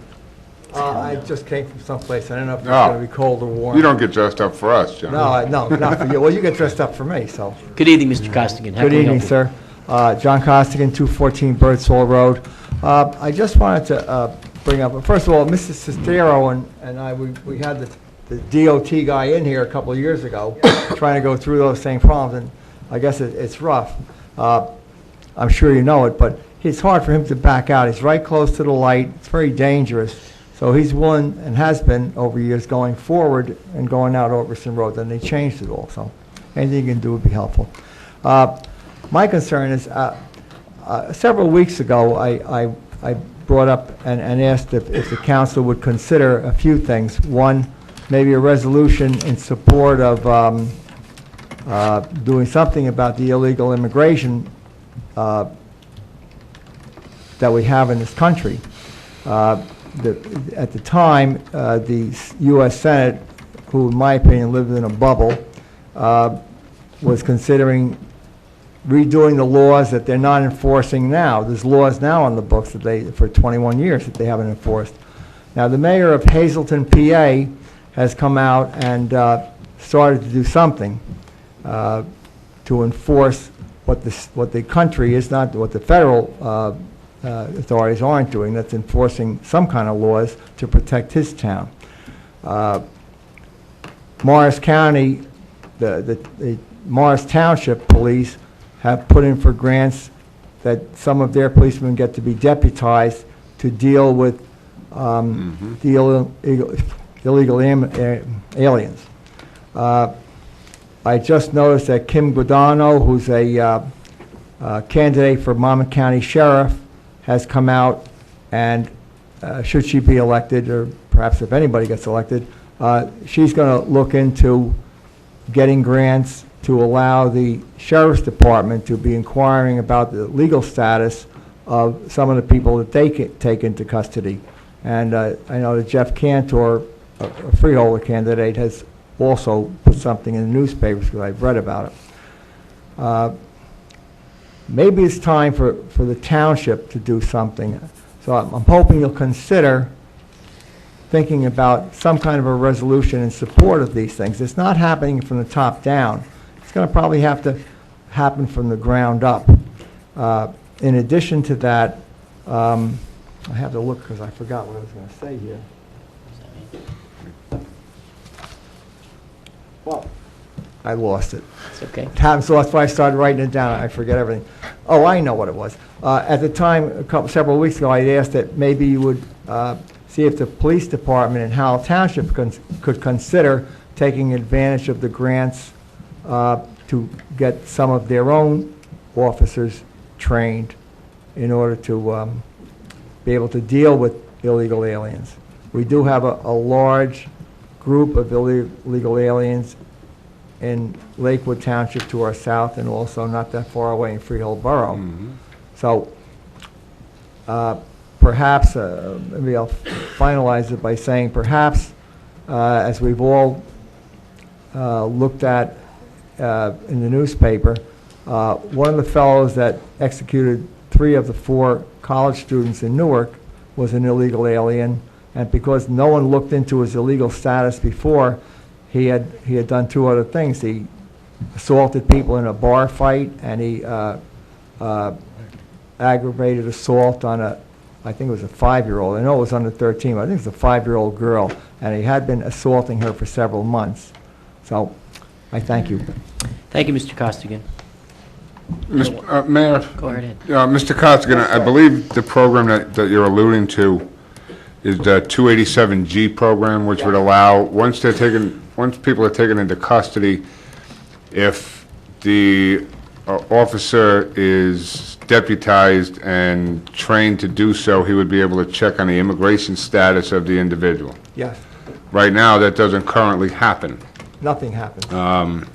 And I know the 2 folks that you had mentioned are championing that, but Mr. Bongiovanni, is it possible or Mrs. Schlegel, is it possible for the township to look into applying for the Homeland Security grants that would allow for, and I don't know, I don't want to overstep my bounds, but maybe a supervisor per shift in a police department to be certified to perform that check? Well, I will tell you this, that our police department is very diligent in acquiring grant monies of any kind and additional to Homeland Security. So I certainly will reach out to Chief Carter with that information. But I will tell you that anything out there, we generally go after. And our police department is extremely successful in securing grant funds. All right, now, Mr. Costigan, and I think I may have spoken to you about this, and Mayor, I believe I may have spoken to you as well. The woman that you mentioned, Ms. Guadagno, had brought this to my attention, and my concern was that in Howell Township, we probably live in the middle of the two towns with the highest populations of illegal immigrants in the state of New Jersey. So for us to be involved or to be able to enforce something like this is probably more beneficial to us here in this township than anywhere else in the state. We're sandwiched between 2 townships where it's pretty well documented that there are high populations of illegal immigrants. So. Yeah. But I thank you for bringing it to everybody's attention. All right, and just so you know, I did mention a couple, several weeks ago, there's other states in I think, Florida, Alabama, one of the northern states, I don't remember which one. Several states, 4 or 5 states, have already been taking advantage of these things. Now, I don't know if the governor in our state seems to be against it, but I think he's looking not to hurt anybody's feelings. But, should be enforcing the law. We're a step away from giving rights that citizens have as far as Social Security, Medicare, welfare benefits to people that haven't contributed financially to the system. They're sending the money back to their home countries. So we've got to do something. They're talking about Social Security going bankrupt by 20 whatever. But this is just going to add to it and compound it. And thank you. Thank you, Mr. Costigan. They're going to accelerate it, Mr. Costigan, that's all. Maria Tavnoff. They're going to speed up the bankruptcy of our Social Security system, that's all. Good evening, Ms. Tavnoff. Come on up. If you just give us your name and address for the record, welcome. Sure. Maria Tavnoff, 116 West 2nd Street. Ms. Tavnoff, if you could just pull the microphone a little closer and closer to you, that way we can get you on the recorder. Okay. How can we help you? Yeah, I have a couple of issues, and I wrote them all down, and I need some help, so I'm here. If you can tell me if I need to start getting petitions or what to do, I'm not sure. It sounds silly, but it's really not. I have a neighbor who, at this point, has 17 dogs, and it started out 2 years ago with 3 dogs. And every couple of months, he gets 2 more dogs, and then the dogs have puppies, and now we're up to 17 dogs. And the smell is horrendous. What's the address that you're talking about where the dogs reside? 118 West 2nd Street. I have contacted Animal Control. They've been to his home. They've noticed, they checked all the dogs have licenses and they have their shots or whatever. That's fine, but I still have to live next door to 17 dogs. And it's, they bark, dogs bark. They bark. Early in the morning, late at night, they bark. He's one man that lives with the 17 dogs, and I think he's overwhelmed. He can't, no, not one person can handle it. It's worse than living next to a kennel. I don't think a kennel can have 17 dogs at one time, 7 days a week. So not only that, but I have to keep my bedroom windows closed all the time. He does have a gate. However, the dogs do get out. They get out the front gate, and one ran into my yard and bit my nephew. So we called the police.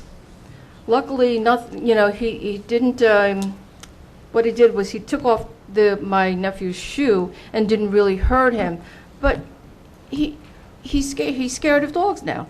You know, he was a 4 or 5 year old child. You know, he said, well, what did he say? He said, he's always looking at my dogs. This is a little boy, he's 4 or 5 years old, he likes dogs, he looks at dogs. How can you ask a child not to? So it's very unreasonable for him to think that little boys aren't going to look at his dogs. When he walks his dogs up and down the street, he screams at the children on the block, don't look at my dogs. They don't like you looking at me. So, you know, there may be some psychological, you know, a little problem there. I have been in touch with the police. I have called Animal Control. Not only does it bother me, but it bothers everybody on the street. And not only my street, but the people on West 1st Street also.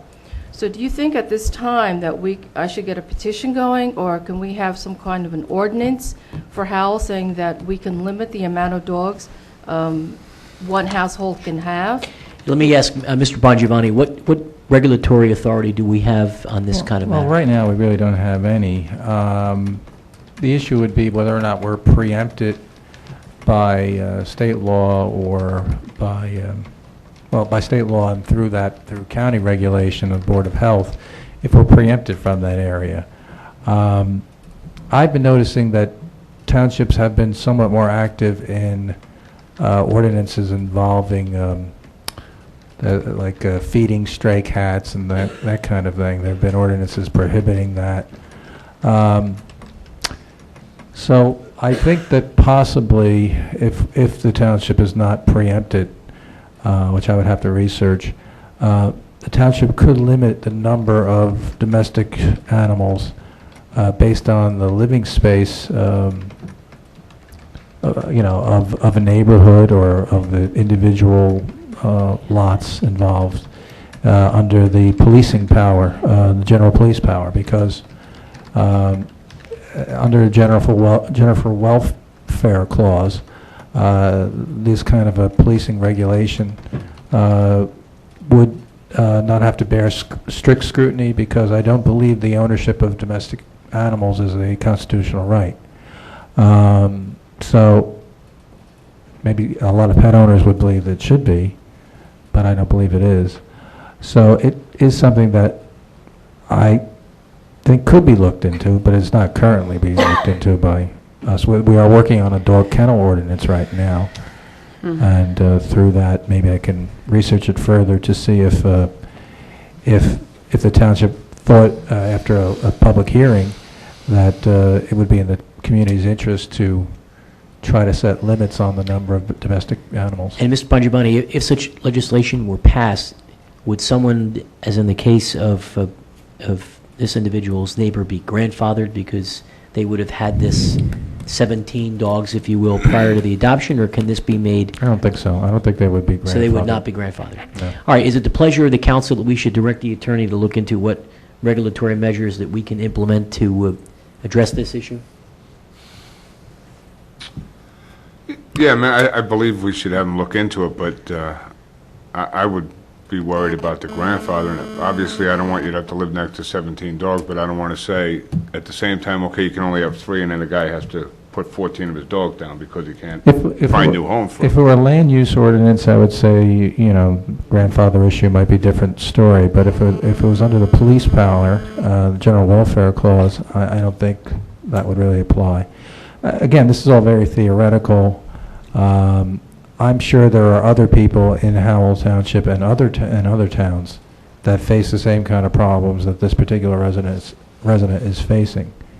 It seems somewhat illogical that we have so many other regulations involving human activities that we don't. That most towns, I'm not aware of any towns that have these kind of restrictions. There are many buildings that you know, in condominium buildings and condo associations and the like, that pets aren't allowed at all. So it would seem that the township could have the same ability to regulate the township as a condominium could regulate a condominium in this regard. Mrs. Dalton, you want to have a comment? I think maybe other towns, I wonder if Mr. Bongiovanni could just look at whether or not we have the ability to limit the number of domestic pet licenses that we're allowed to issue to one address in a given year. Yep. And at what point it transcends being a personal use type license and becomes something more akin to a commercial license. So are we in agreement that we would like Mr. Bongiovanni to research what powers we can implement to remedy this issue, but not just here, but overall? Is that yes? Yes. Okay. What we will do, Ms. Taboff, is we can't give you a specific guaranteed date, if you will, but the attorney is going to research the issue and determine what authority we have to pass a law that would regulate and control the very issue that you're up against. We're certainly sympathetic to your plight. We want to help. Thank you. And we'll keep you posted. We have your, actually, if you wouldn't mind, if you just put on a piece of paper your telephone number. We don't have it on this sheet. This way we can keep you posted, and when the council talks about it again, we'll make sure that the clerk's office calls you so you can be here again. Okay, sure. Okay? Thank you. All right, thank you very much. I have a couple of other Sure. issues. I also have, I know that Freewood Acres has turned down the sewers. That's correct. There was a vote, and the majority of the residents did not want sewer service. We need to do something. We can't live without sewers. We're in the 21st century. You know, it's unbelievable. It's not sanitary. I mean, I can smell the septics being opened at night, 10, 11 o'clock at night, and sometimes you have your windows open, and you can smell it, and it's sad because some people don't have the money to have it pumped, so they have to do their illegal dumping. Mr. Filiaccio brought up an instance in a town where once you get above the number of dogs, you have to apply for a kennel license, which most people will not try to do, not try to obtain. So that might be the route to go. So I'll be looking into that. Good. To your question, Ms. Tabnoff, and it's up to the pleasure of the council. The issue of sewers and Freewood Acres has been talked about for as long as I've been here. Mrs. Showmaker predates all of us. It was talked about before she got here. It has been the request of many residents.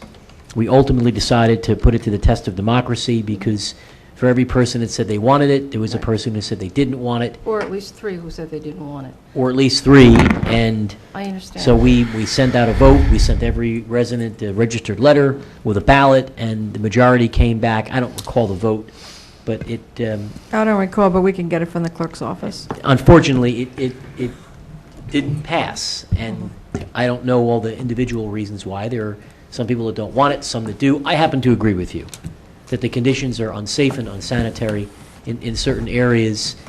But at the time, it was the decision of the council to listen to the people that lived in that community and not proceed. It might be that the time for the council to revisit that. It certainly is the council's call. Mayor. Well, Sure. maybe we need to look at it at a different angle. I don't know what it is right now, but I just know that it's unsanitary, and it's really unfair. I understand a lot of people in Freewood Acres, they're senior citizens, and a lot of people there, it's cheaper than living, I don't know, somewhere else, on Aldrich Road, let's say. And they don't have the money to pay for it. But, you know, on the other hand, there are people who are willing to pay to live like a human being, to flush a toilet, you know? So. You had another issue? Yes, I do. We have on my street, there, on the corner of 2nd and Route 9, I think there's the, I don't know, some kind of a building there, and they have doctor's offices. Anyway, they have a company out of there, and they have trucks, and they park their trucks up and down West 2nd Street. And then the trucks stay there all weekend. Now, we don't have sidewalks, so if somebody's walking, you know, going towards Route 9, you have to walk in the middle of the street, and if somebody's turning, you can get hit very easily. Mrs. Schlegel, can we explore, Enforcement. and if necessary, I don't know whether we have the police power to do it, put no parking signs there? I will reach out to Sergeant Markulik and have him look Do into you- this and this is matter. in the corner of Route 9 and... You said Route 9 and West 2nd. West Right, 2nd. right, Okay. West 2nd. It's a business with a trucking operation? Right, Okay. AWP or something, white pickup trucks, they, you know, Okay, they we'll always certainly work. look into that. This is a very Right. reasonable request. This isn't for me, but a neighbor of mine asked me to speak to you about, we have cats that run wild. Our street is unbelievable. Everybody does what they want, you know, animals, whatever. And somebody's feeding them, but we don't know where they're living. Oh, actually, we do know where they're living. They're living in an abandoned house. We have 3 abandoned Yes, you houses do. on West 2nd Street. Yes. I have been 3 of after them. the deputy manager for what we can do about those abandoned houses. 3 of them.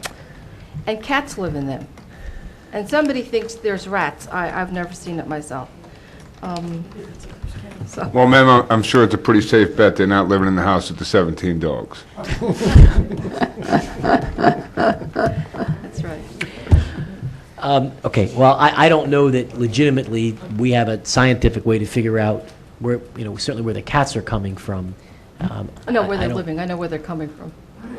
They're living in the abandoned house. They're living in the basement. abandoned house. Right. Okay. They Mrs. are. Schlegel, we have been speaking with you, obviously, through electronic correspondence cat around these house. abandoned houses, and apparently there is some time limitation before we can go in and seize these houses. That's correct, and I'm trying to pull up the email, but Okay. I'm not getting it All right, that so now we quickly, have to but- add to our list of Right. reasons to act that there is apparently animals that are living there. That- I will also send animal control out there.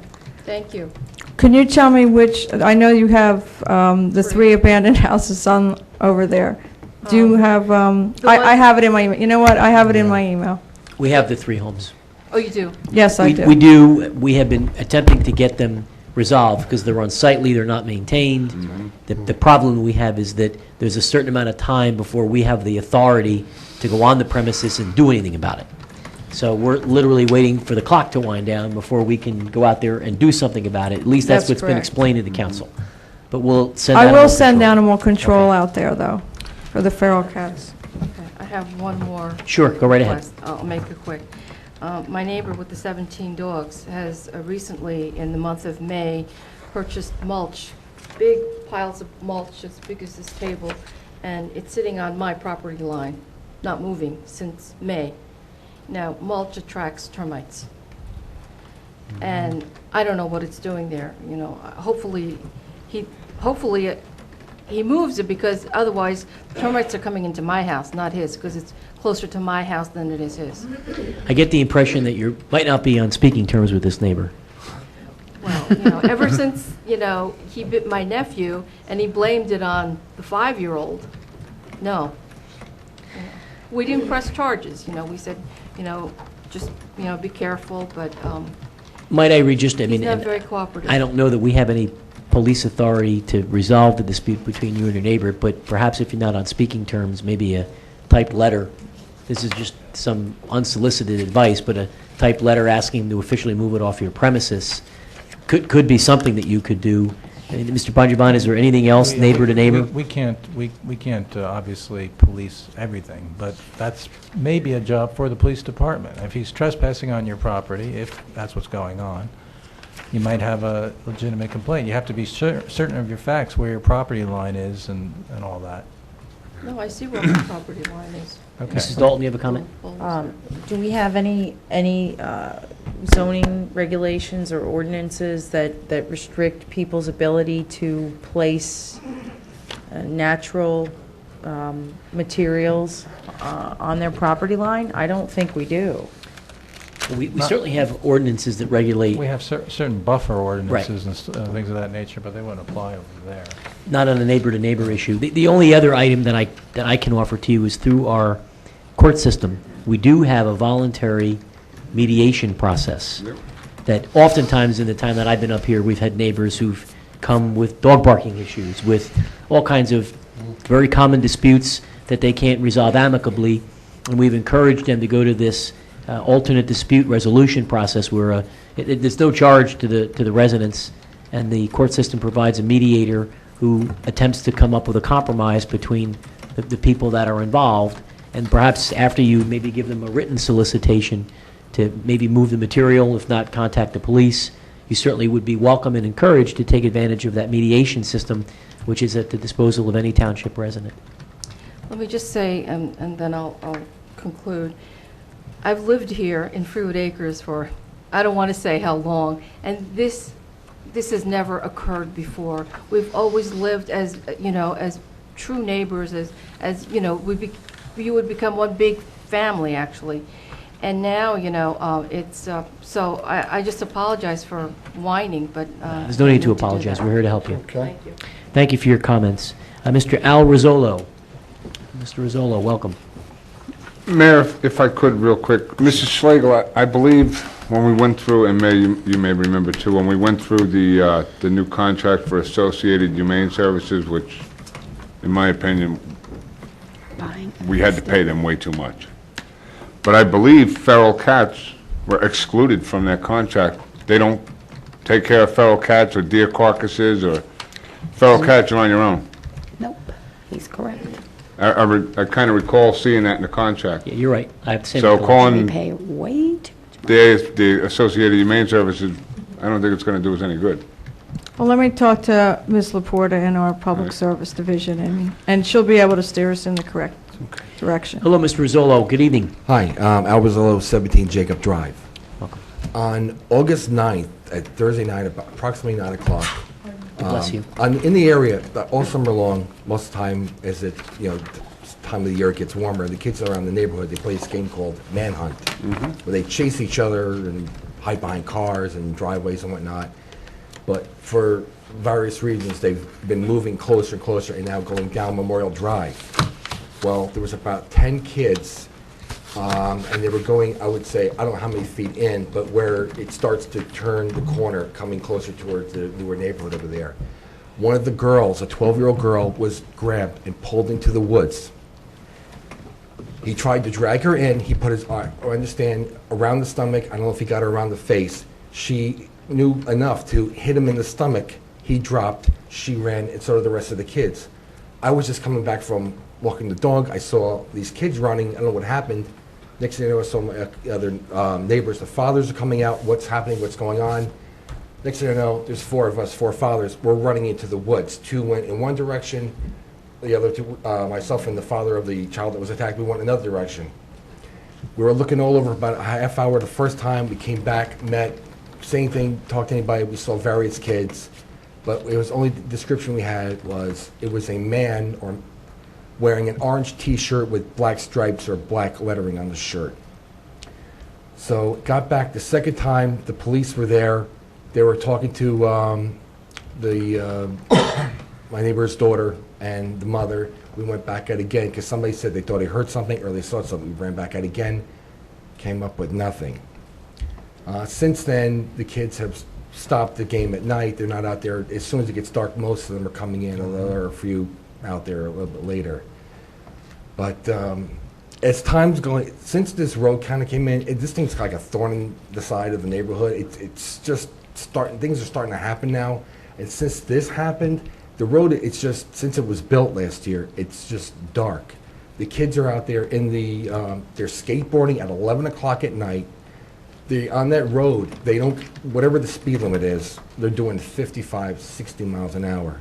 Because if you're in there, you see, and they're just whipping past you where you feel the wind coming past you. Let me ask you a question. How old do you think the kids are that are out on the skateboards at 11 o'clock? I would say 16 and up. See, the only thing, and I want to hear what the rest of you have to say is, you know who's to blame here? The parents. Their parents. Oh, yeah, I understand. It's an embarrassment. Yeah. But they came up, it's just... You can't regulate stupidity is the problem. Oh, I absolutely, yeah. But then the only thing they found like empty beer bottles, beer cans and whatnot. But, and just how it is, in that whole section there, it just, the kids used them where they built, I don't know if they call that thing, there's like a bumper they put in the center of the road where it used to just completely curve out of the street where they put Memorial in. I don't know what they call that thing. The crosswalk, the kids skateboard on that. They use their razor skates or jumping it with their bicycles. There's got to be, I've even cleaned up some myself because it's going to be a problem. There's just broken glass bottles. Most of them, oddly enough, they're Snapple bottles. And when the kids come in, or if you're driving, kids sit in that crosswalk. I come home about 6:30 at night, 7 o'clock, sometimes even later, and the kids are out there playing. They're sitting in the crosswalk. Now, I'll say something to the kids, just because, we've all moved in there. It's kind of like, I'm a big family, but, you kind of worry about other kids. Like, they're just sitting in the road. Like, are you stupid enough you'd sit in the road? Because if you're coming in, you're not paying attention, somebody's going to get hit.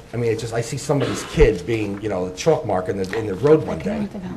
And if I say anything, they come back to my son and they pick on him. Oh, your father's a jerk. He's saying this, that, and the other thing. But it's just, I'm looking at it from the problem, like, I don't want to happen to my son. I don't want to happen to, like, my daughter. If anybody's out there, and the parents start getting worried. Although some of them, that night, from about 10 o'clock to 11:30, we were all in the one neighbor's driveway. So we had about 20 adults and about 40 kids surrounding us. I'm here tonight. Where the rest of them are, I don't know. That weekend, I came to see Mr. Howell at his business and told him about what happened. I wanted to be here last Tuesday night, but something came up. I couldn't do it, couldn't make it. But I just, for whatever, how you can do it, somehow light that road, even as a safety issue or a deterrent, just to keep the kids out of there. I agree with you. I think it's a matter of the budget. I don't think there was a budget item to put lights in there in this past capital budget. Well, Mayor, I think one of the issues, and we spoke about it too, was, these people were told the road wasn't going to open until the lights were up there. Then the road got open. Then there was, I can tell you, I was here. It was never attested that the road would not be open until there were lights. Oh, Mayor, I can tell you, because I read the meeting minutes from September 12th of last year at Middle School South. That's the last time I was here, yeah. When it was promised that the road would not be opened until the lights were up. Even before the road And then we opened? found out the township found out afterwards, we didn't own enough land to put the lights up. Which, we correct. still have, there's other outstanding issues, which we still don't even own the land where the road is.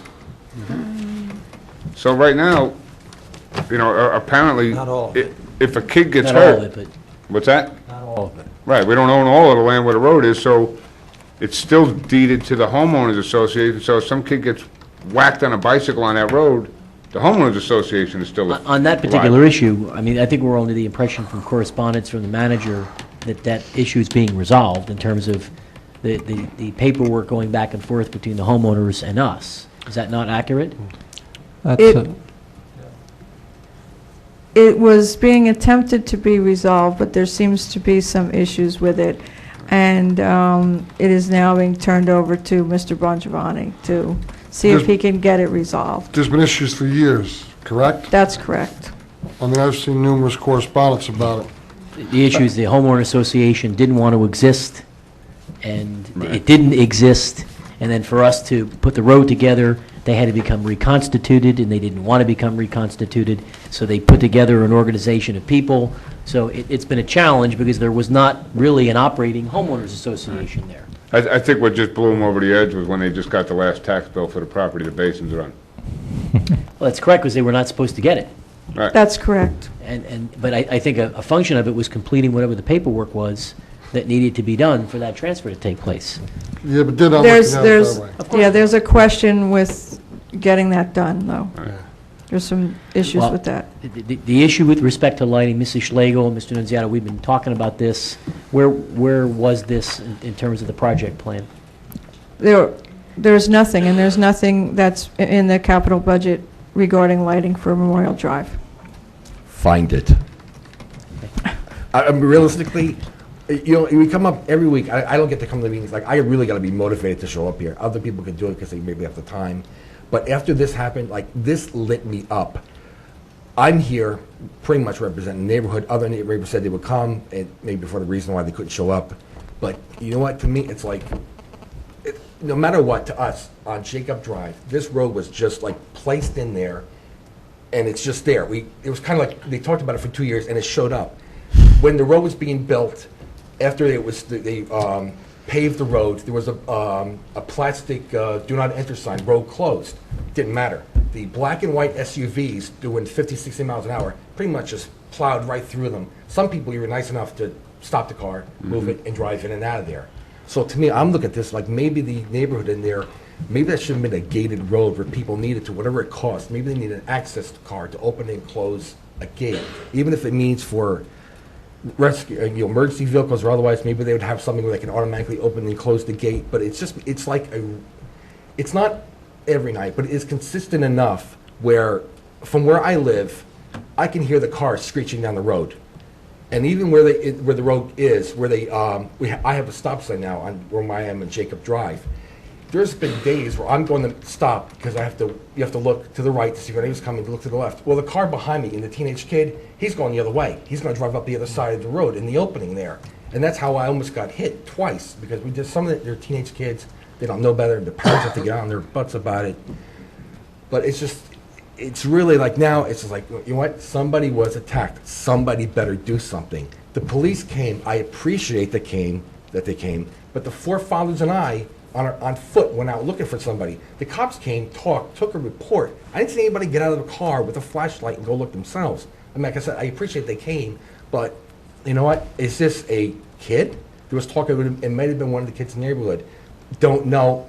It could have been, was it a teenager, an adult, a homeless person, somebody. Nothing ever came up about it. Then I kept on checking the paper. Was anything done? Did anything happen? Was anything, they catch anybody? But so far, nothing. It's kind of like, well, it happened, and, it just kind of got quiet after that. Okay. Thank you for your comments, Mr. Yeah, O'Donnell. I wish it was so easy. It's a bad situation over there, and it's not going to be easily remedied. I know, yeah. From speaking to former township attorney, current township attorney, residents over there, it's not going to be easily remedied. I mean, if it was, it'd be done tomorrow. And then, I don't know what it's going to cost to light that road. The builder who put in the development in there, I would go to him and get him to build, to put the lights Mr. in the road. Rizzolo, I can tell you chapter and verse. He's not giving nothing. We met with him. I was on a conference call. We pleaded. He basically told myself and former Mayor Konopka that we could rot in hell before he would give the community a nickel, because it took him so many years to get this approval, and this is an unfriendly developer. Yeah, We I know. pleaded and begged. And we met with him when? Like in April or May again? More recently, we met with him again. More recently, we met with them, and it was no better. Yeah. Okay? So we do have a road that does need to be lit, and It's a matter of budget priority. I don't think anybody disagrees. We want to light it, and we'll certainly look at it in consideration when we come up with the next capital budget. All right, this is just something I saw. I don't know, a week ago. I don't know if this has anything to do with Howell doing it. This is one of those things. I said, well, if they're building, they have this, but why can't we have that? But then is Howell building a recreation center for anything that's on Howell? Howell's not building that. It's somebody else. talking No, about yeah, Rex. that's a, Route that's 33 a is private, that's a There's an private There's an applicant entity. who Okay, is, well, if they got the money to build this. yeah, there's a private company that is Okay, petitioning all right. one of our boards for I can assure you approvals. the township is not building a Mrs. recreation Schlegel has been center. putting in the budget for 5.5 years, The number keeps going up. 20 a million. $20 million recreation center that she'd like you to pay for. Although Mrs. Schlegel is in town too and pays taxes. That's right. And she's right that we need a facility. All right, Mr. Rizzola, thank you for Okay. your comments and for coming out. We certainly Right. take it God bless. seriously. We're going to take a 5-minute recess and then come back for our agenda. To our consent agenda items, those are the items that are marked with an asterisk. Please note that we do have items we need to add on to the agenda. The consent agenda items include the 9B and 9C articles. I'm going to just give everyone a moment to peruse these various articles. Mayor, if I may, while everyone's perusing those, I just want to make a couple quick comments. I try to make it, I try to follow protocol as not to make comment during, when the citizens come up on their concerns. So, and I feel compelled, there's a couple of things that I just want to comment on. First and foremost, I'd like to address the woman who is actually gone now from 2nd Street pertaining to Freewood Acres sewer. And once again, I would like to get it on the record, my feelings about sewers in Freewood Acres. I believe in my heart that we are elected to first and foremost take care of the health, safety, and welfare of our community. We as elected officials, it is incumbent upon us to make those decisions, not the decisions of the community. When it comes to health and safety, which we know has been a problem over there with the sewers, that's for this board to make that decision, and it's up for this board and this community to find resources to make that happen. That's my opinion. That's solely my opinion. And I've put it on the record since the day I come up here on the dais. I'm going to put it on the record again, and that's all I'm going to say about the sewers over in Freewood Acres. Over out on Michael Curtin Lane, that definitely needs to be addressed, because we did that ordinance, and it was, you know, it's nice to put all these wonderful things on paper, but if we just put them on paper and we don't follow through and follow up, then it's just that, a piece of paper. We may as well burn it in an ashtray. One of the things I'd like to know from the, also, Helene, pertaining to that SD 2779 and us, which we are going to do on consent agenda items pertaining to what Ms. Dixell brought up. I don't understand why the four-season buff, Bill, has the, Mayor, if I may address Mr. Nunziato, has that four-season buffer been put there as per their final approval? There's like I say, a big misconception, but typically what happens when a four-season buffer is supposed to be put in, and again, I could name a couple different developments, but generally, we frown upon clearing woods to put in landscaping. So there's some developments where if the areas are wooded, they don't install, let's say, a four-season buffer. And one that comes to mind is Ardena 3, off of 524, Ambiance, next to the Gregorio's farm. They put in the white pines and the rose bushes. And if you remember the rose bushes that looked like about this pen when it was planted, and that is not a four-season buffer, but that was the buffer that was put on the plan back at that time. So just to kind of make it short and sweet, what happens is the plans, when you have the control sheet, they go to the planning board and they go to all the different departments. It goes to Parks and Rec, it goes to Engineering, it goes to Public Works, it goes to Shade Tree, it goes to all the different departments. They will look at the landscaping that is required or proposed, and if there are any shortcomings or inconsistencies or things that go over and above or what's required, they'll put that on there. What a lot of the applicants, developers will say is, well, okay, it's required to have a four-season buffer, and it might even say on there, 50-foot buffer. And in some cases, if it is a wooded buffer, it's left that way, and there's not any supplemental plantings put in there. You're going to hate me on this one, because I've been on the That's planning fine. board way too many times. If that states in their final approval that there's a four seasons buffer, I don't give two toots what's back there. I live in Ardena 1, and there is woods back there now behind my house, and there is a Four Seasons buffer, because any day, whoever buys the property behind me can take the trees and the woods right down, and you know that.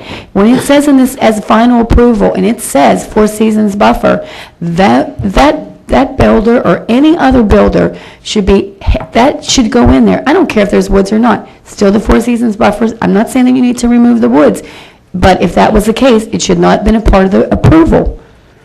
That's it. And that's up to the planning board or whoever's accountable to take that action. It states right in there, that is part of the approval. It doesn't say, oh, by the way, if the woods are there, you don't have to do it. It says it's part of the approval, Four Seasons buffer, and it should be in there.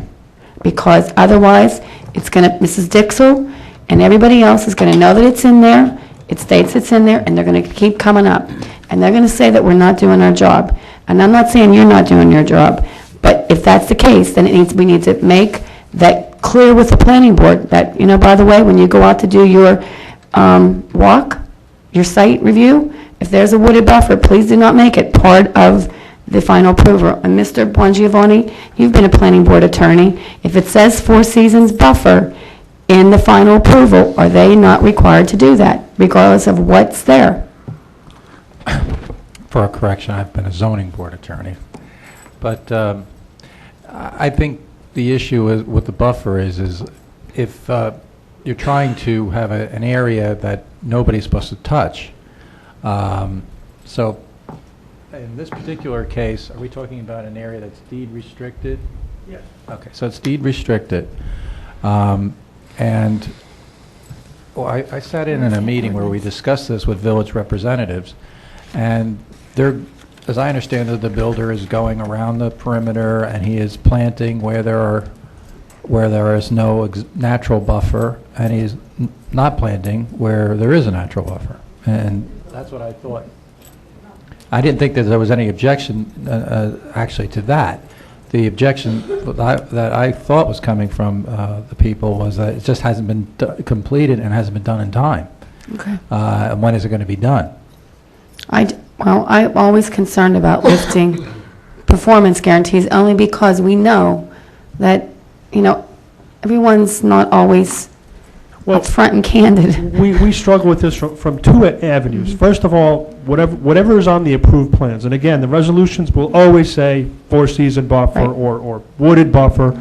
And in some cases, when you clear woods, okay, and you do your limits of clearing woodlands plan, and you had a 30, 40-year-old wooded area, by the time you get a 50-foot buffer, the trees might be 6 inches thick and the canopy is so high you could see right through it from one wall to the other, and it's not a buffer at all because there's no screening, okay?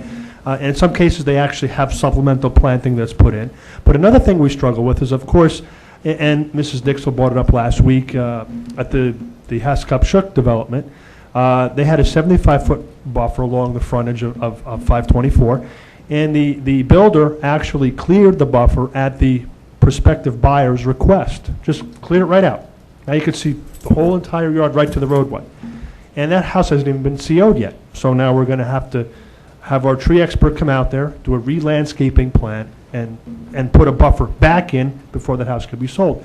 But what also happens is some of the people, when they do actually get their COs, they come in and it's their property. They feel, I want to do some clearing, and they overclear the buffers, and then we have to go through all these reforestation plans. So it's not only at the board level, but then it's after people move in. And it's very difficult to try to police this. But nonetheless, what we've traditionally done with these wooded buffers, four-season buffers, if you will, is that if the we stick with the landscaping plan that's been approved by the board. Okay, and in some areas, and I can tell you it happens, there are some areas where they are wooded, and based on either site inspections or the people reviewing the plans, the experts and the consultants, they do not put additional plantings in there because they are wooded areas. In other cases, they do put landscaping in or do require a four-season buffer, and that's adhered to. Okay, thanks. Do you have any other comments, Mrs. Truman? No. That's it. Okay. Mayor, could I, just for a second, Mr. Showmaker sat on a planning board for a number of years, and I sat on the planning board. I think you'll agree with me that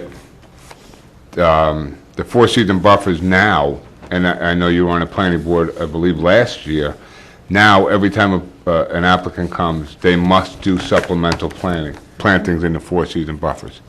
The difference between when that was approved, which was a court-ordered approval, if I recall, the U.S. Home Development, and now is, and the only thing that's different is Zig Panic. Zig Panic does a tremendous job Fantastic. making sure that nothing goes untouched in those buffer areas. Back then, I don't even know if we had a certified tree expert. I think it was, basically, Shade tree. What we actually used to do for a certified landscaping plan is we would require the applicant to actually hire their own expert and provide that. We didn't have our own on staff. right. Actually. So, Zig Panic is the difference now. So you see the four-season buffers going in now, or supplemental plantings in there. He is diligent, and he goes out there and says, no, I told you to put it here, not where you wanted to. You put it here. So that's all I have, Mayor. All right, so we get back to our agenda. I'd like to first ask the council for a motion, a second, please, to add on Articles 9B 33, 34, 35, 36, and 37. These include acceptance of the project, payment of retainage, and acceptance of maintenance bonds for the fire suppression system at the North Howell Little League, a refund of unused escrow funds for Radiance, a refund of unused escrow at Oakland North, a.k.a. Radiance, refund of unused escrow funds for Retro Fitness, and a refund of unused escrow funds for the Woods at Howell. I'd ask please for a motion. So moved, Mayor. We have a motion, we need a second. This is just to add on to the agenda. Second, Mayor. Motion and a second. Any comments? Hearing none, roll call, please. Mrs. Dalton? Yes. Mr. Howell? Yes. Mrs. Showmaker? Yes. Mr. Walsh? Yes. Mayor DeBella? Yes.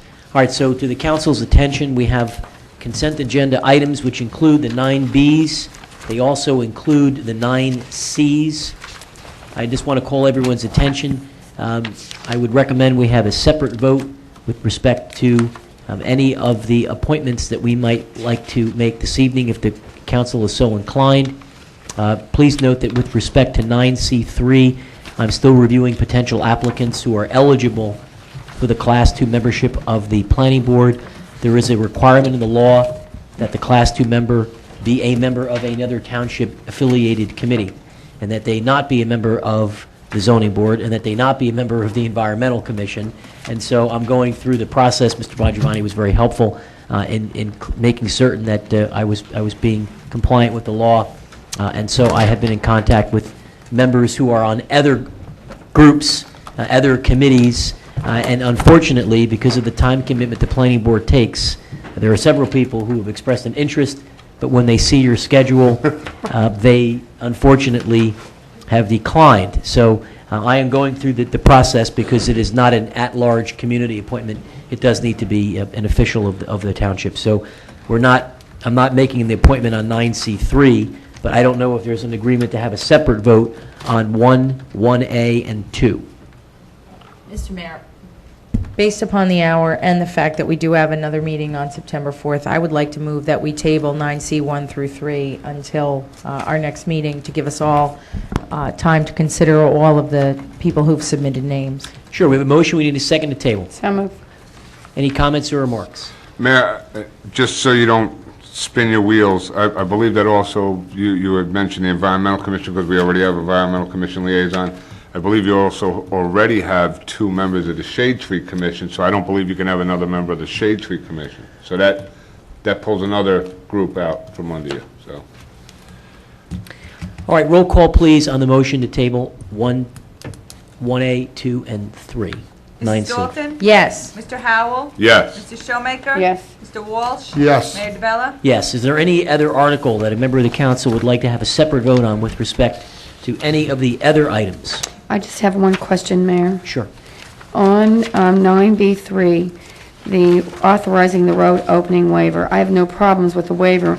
My question is, will they, this road was just recently paved, will they be responsible for having that road resurfaced? If Mr. we'd like Miziotto? them to. If what? If we would like them to. We could put any special conditions we desire. Don't we have an on it. ordinance that requires Isn't that our recently policy or our paved? ordinance that occur? No. Haven't we required that in the past when someone has opened a road It has after been- it's been repaved, that it's been our customary requirement that they do that, but it's not in the ordinance that they do Okay. do that. But we can do that, though. We can request that's an infrared treatment, and Go ahead, Mr. Bongiovanni. But in the resolution, maybe I took it upon myself, I don't know, but I put in a clause that the applicant pay a permit fee and a cash deposit covering the anticipated cost of repairs. Okay, so it's covered there. Nice work. So it is Good. covered. Any other questions on any other 9B items? Mayor, I believe I need to, I'm not sure how, 9B19, I grew up with that entire family in North Jersey, so I don't know if I should just abstain from that vote, or do we need a separate vote, and I just recuse myself from that vote? I mean, I haven't seen him in 15 years, but If you're so inclined, when we do the roll call, you can certainly vote yes, with the exception of so-and-so item for which I'll abstain. Okay. And that's acceptable in the roll. all right. Any other questions or comments, or at this point, I just want to go over, does anyone want a separate vote on anything? No. Okay, so I'd ask for a motion and a second, please, on all of the consent agenda items, including the add-ons, and of course acknowledging that certain items have been struck to be tabled. So moved, Mayor. We have a motion, we need a second. Second. Mayor. Motion and a second, any comments or remarks? No. All right, hearing none, roll call, please. Mrs. Dalton? Yes. Mr. Howell? Yes, with the exception of 9B19, And you are doing what on that? I will abstain from that vote. Okay. Mrs. Showmaker? Yes. Mr. Walsh? Yes. Mayor DeBella? Yes. Okay, next we're going to go to our unfinished business. These are public hearings. Article 8A1 is the first. Get my papers out.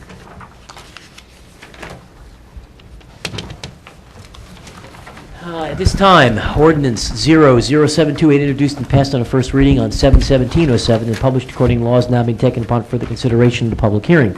Affidavit of the publication of this ordinance in the Asbury Park Press issue of 7/20/07 is submitted, and is noted that a copy of the ordinance was posted in the bulletin board in the municipal building, and the copies were available to the general public upon request. Ms. Woman, would you please read the title of this ordinance? An ordinance of the Township of Howell, Monmouth County, New Jersey, vacating all the right, title, and interest in and into a portion of Lorelei Drive and the Marble Chase development of Lorelei Woods. Okay, at this point, I'm going to open up the meeting to members of the general public for anyone who has a comment or would like to make a remark for or against the ultimate adoption of this particular ordinance. Anyone who'd like to be heard, please come forward. Let the record reflect there's been no request for public participation on this particular ordinance. I'll turn over to a member of the council, please. Motion in ordinance number 0-07-28 be finally passed and adopted, that the notice of its passage and adoption be published in the 8/24/07 issue of the Asbury Park Press by reference to its title only. We have a motion, we need a second, please. Second. We have a motion and a second. Are there any comments or remarks from the council? Hearing none, roll call, please. Mrs. Dalton? Yes. Mr. Howell? Yes. Mrs. Showmaker? Yes. Mr. Walsh? Yes. Mayor DeBella? Yes. 8A2, which is 00729. At this time, I'm going to on 00729, introduced and passed on first reading on 7/17/07 and published according to laws now being taken upon further consideration in a public hearing.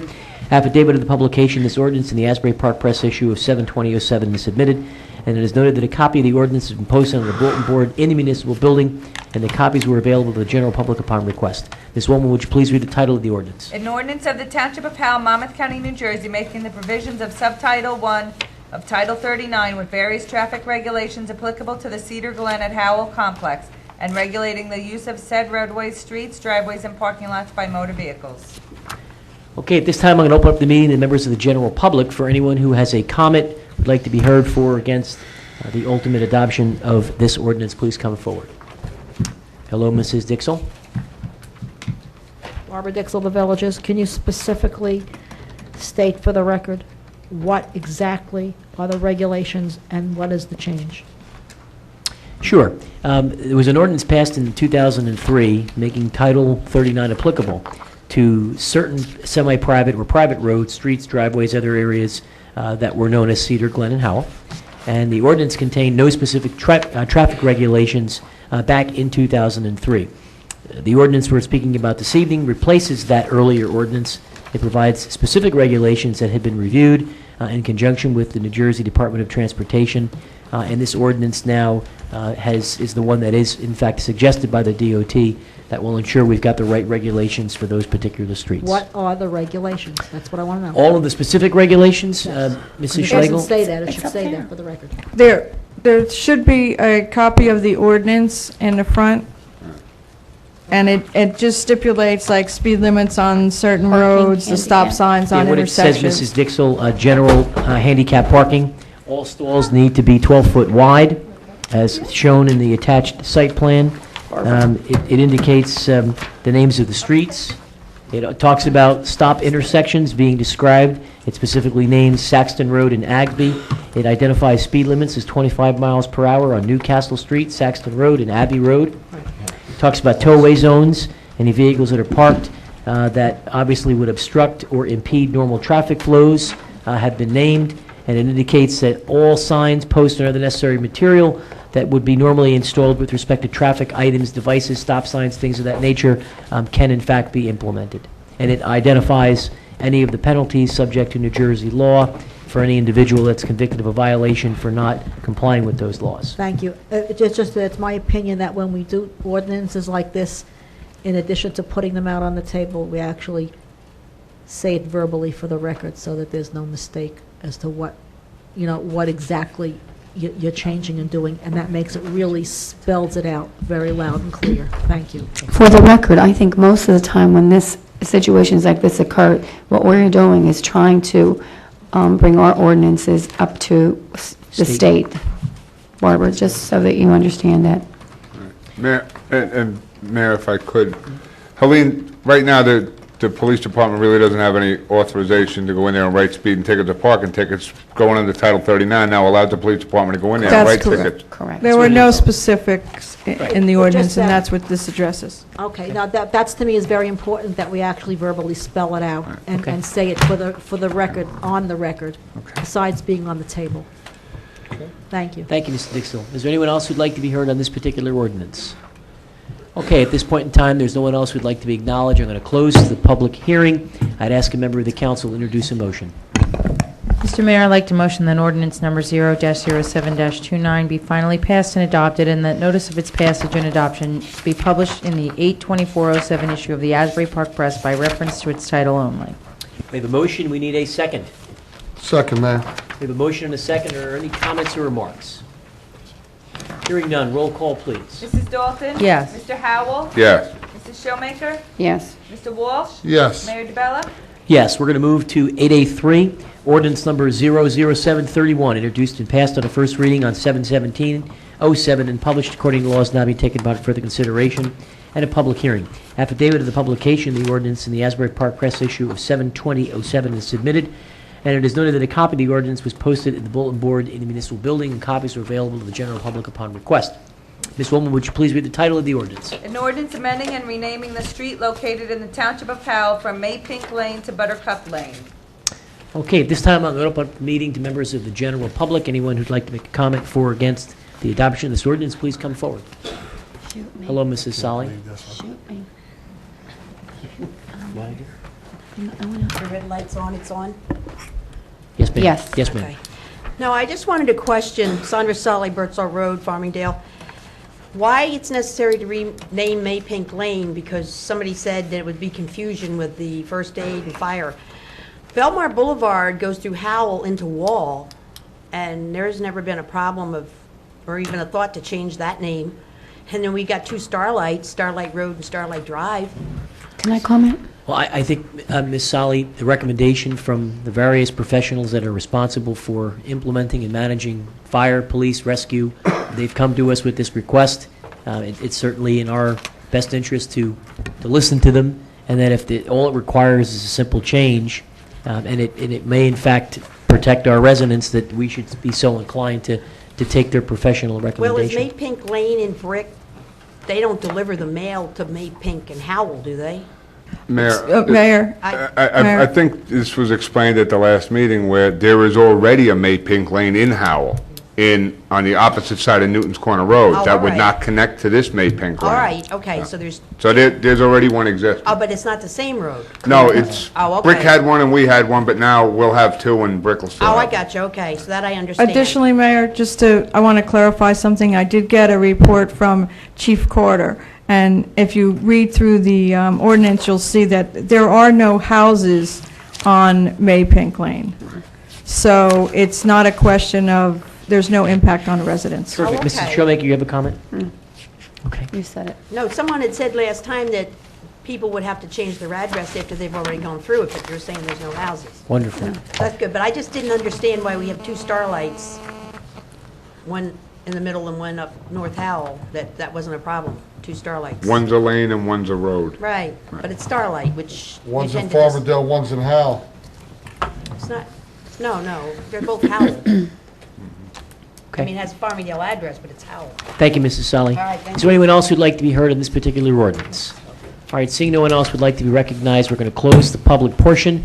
I'd ask a member of the council to introduce a motion. Mayor, I'd like to make a motion that ordinance number 0-07-31 be finally passed and adopted, and that notice of its passage and adoption be published in the 8/2407 issue of the Asbury Park Press by reference to a title only. We have a motion, we need a second. Second. We have a motion and a second by Mrs. Dalton. Any comments or remarks?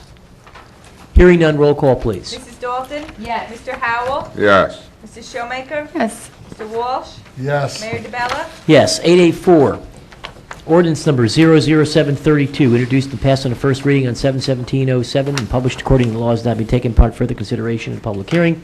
Affidavit of publication of this ordinance in the Asbury Park Press issue of 7/20/07 is submitted. It's noted that a copy was posted on the bulletin board in the municipal building, and the copies were also available to the general public upon request.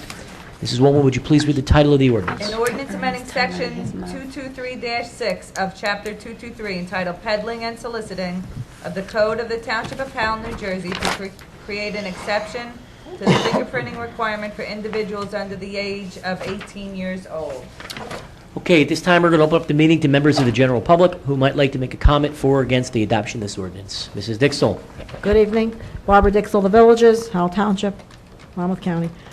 Okay, for this, I would ask specifically that you think of rewriting this to include individuals under 18. I think by excluding them, you may be opening the door to people who may not be abiding by the law, who may be peddling illicit things, drugs, something. I don't think excluding anybody from this ordinance is a good idea. If I'm not mistaken, Mayor, and Mr. Bongiovanni can answer this better, but the juvenile records are protected. That's correct. This is a state law, Mrs. Dixell. We don't So what are have you the... just mirroring the state law? We don't have the authority to require juveniles to be fingerprinted because of the juvenile requirements that their identities below the age of 18 are confidential, and so we don't have the police power, if you will, to require this. So we're amending our law to be compliant with other That's a shame. applicable laws. That's really a shame. It's the law. I know. I'm sorry to hear that. Okay. Thank you. Thanks, Mrs. Dixell. Anyone else who'd like to be heard on this particular ordinance? Seeing no one, we're going to close the public portion. I'd ask a member of the council to please introduce a motion. Motion in ordinance number 0-07-32 be finally passed and adopted, and notice of its passage and adoption be published in the 8/24/07 issue of the Asbury Park Press by reference to its title only. For the motion, we need a second. Second. We have a motion and a second. Are there any remarks? Hearing none, roll call, please. Mrs. Dalton? Yes. Mr. Howell? Yes. Mrs. Shoemaker? Yes. Mr. Walsh? Yes. Mayor DeBella? Yes, 885, ordinance number 00733, introduced and passed on the first reading on 7/17/07 and published according to laws now being taken upon further consideration and a public hearing. Affidavit of the publication of this ordinance in the Asbury Park Press issue 7/20/07 is submitted, and it is noted that a copy of the ordinance was posted in the bulletin board in the municipal building, and the copies were available to the general public upon request. Ms. Woolman, would you please read the title of the ordinance? An ordinance of the Township of Howell, Monmouth County, New Jersey, amending Chapter 188, Land Use to amend the HD3 zone districts and to provide for development standards of 100% affordable housing, age-restricted developments. Okay, I'm going to open up the meeting to members of the general public. Anyone who would like to make a comment for or against the adoption of this ordinance, please come forward. Anyone would like to make a comment? All right, let the record reflect no one from the public is asked to be recognized on this issue. We're going to close the public portion. I'd ask a member of the council to please introduce a motion. Motion that ordinance number 0-07-33 be finally passed and adopted, and the notice of its passage and adoption be published in the 8/2407 issue of the Asbury Park Press by reference to its title only. We have a motion, we need a second. Second, Mayor. We do have a second. Are there any comments or remarks? Hearing none, roll call, please. Mrs. Dalton? Yes. Mr. Howell? Yes. Mr. Shoemaker? Yes. Mr. Walsh? Yes. Mayor DeBella? Yes. And 8A6, I'm missing that page, Mayor. yeah, I'm going to wing it. Ordinance number 00734, introduced and passed on the first reading on 7/17 and published according to laws now being taken upon further consideration in the public hearing. Affidavit of the publication of the ordinance in the Asbury Park Press issue of 7/2007 is submitted, and there's the copy of the ordinance is posted on the bulletin board in the municipal building, and the copies are available to the general public upon request. Ms. Woolman, would you please read the title of the ordinance? An ordinance of the Township of Howell, Monmouth County, New Jersey, supplementing and amending Chapter 139, Article 4 of the Code of Howell Township entitled Miscellaneous Fees. Okay, at this time, I'm going to open up the meeting to members of the general public. Anyone who would have comment for or against the adoption of this ordinance, please come forward. Yes, Mrs. Dixell. We need you to come on up, please, and if you don't mind, introduce yourself. Barbara Dixell, Sure. Villages. Mm-hmm. What do you consider electronic fees and for what? This is, right according to the ordinance, Chapter 139 is miscellaneous fees, which is apparently part of the state tax collection system. It is a imposition of a service charge. According to state regulation, it is for security purposes, for day-to-day requests for companies such as title search companies, tax collector office. They make available on an online hookup system, whereby users would have 1-year access after being issued a global PIN number, or alternatively, the user will be permitted to install software packages providing for automatic file transfer. The cost of this service by the tax collector shall be $1,500 per year for global PIN access, plus the cost of installation of any software packages pre-approved by the township. The purpose of this ordinance is for more effective use of township manpower, so that we are replacing, when possible, the many labor-intensive requirements that our employees need to perform when they're providing various requests for information on behalf of individuals, which currently takes time to produce, to photocopy, to pull out of archives, and to charge. So now those that need this kind of information on a routine basis have the ability, alternatively, to have a global PIN number, get this information anytime they may like. Certain companies and things. That is correct. Okay, but that's awfully low fee. $1,500 is That's the this the? software. Per year. It's $1,500 per year. You have license for a year, so a rolling 12-month subscription. It's like an appraisal company. Like I know some appraisers that do business for me, I hire outside appraisal companies. Well, they'll go and get all of Monmouth County, every town, electronic tax maps. But is that fee consistent Mr. Filiaccio? with what's That is current? consistent with other towns that are charging it. Okay. The fee actually, when we considered it before we contacted other towns, that was an offer made by a company that they would buy a PIN for $1,500. We then inquired other towns, and those towns that are offering the electronic access are charging $1,500. So we're consistent with the other towns that are Okay, doing it. As long as we're not, Terrific. as long as we're not on the low end of what we're giving away in the services, we're providing. Okay, thank you, Thank you. Mrs. Dixell. Anyone else who'd like to be recognized on this particular issue? All right, seeing no one, we're going to close the public portion. I'd ask a member of the council to please introduce a motion. Motion that ordinance number 0-07-34 be finally passed and adopted, and that notice of its passage and adoption be published in the 8/2407 issue of the Asbury Park Press by reference to its title only. We have a motion, we need a second. Second, Mayor. Motion and a second. Any comments or remarks? Hearing none, roll call, please. Mrs. Dalton? Yes. Mr. Howell? Yes. Mrs. Shoemaker? Yes. Mr. Walsh? Yes. Mayor DeBella? Yes. 8A7, ordinance number 00735, introduced and passed on first reading on 7/17 and submitted according to law, is now being taken upon further consideration of public hearing. Affidavit of publication of this ordinance in the Asbury Park Press issue 7/2007 is submitted, is noted that a copy of this ordinance was posted in the bulletin board in a municipal building, and copies were also available to members of the general public upon their request. Ms. Wallman, would you please read the title of the ordinance? An ordinance to amend an ordinance entitled an ordinance fixing salary and compensation of certain offices, positions, and employees in the Township of Howell, County of Monmouth, New Jersey for the year 2007, and thereafter known by its short name as Howell Township Salary Ordinance. Okay, at this time, I'm going to open up the meeting to members of the general public. Anyone who'd like to make comments for or against the adoption of this ordinance, please come forward. Anyone who'd like to make comments for or against? Seeing no one, we're going to close the public portion. I'd ask member of the council to please introduce a motion.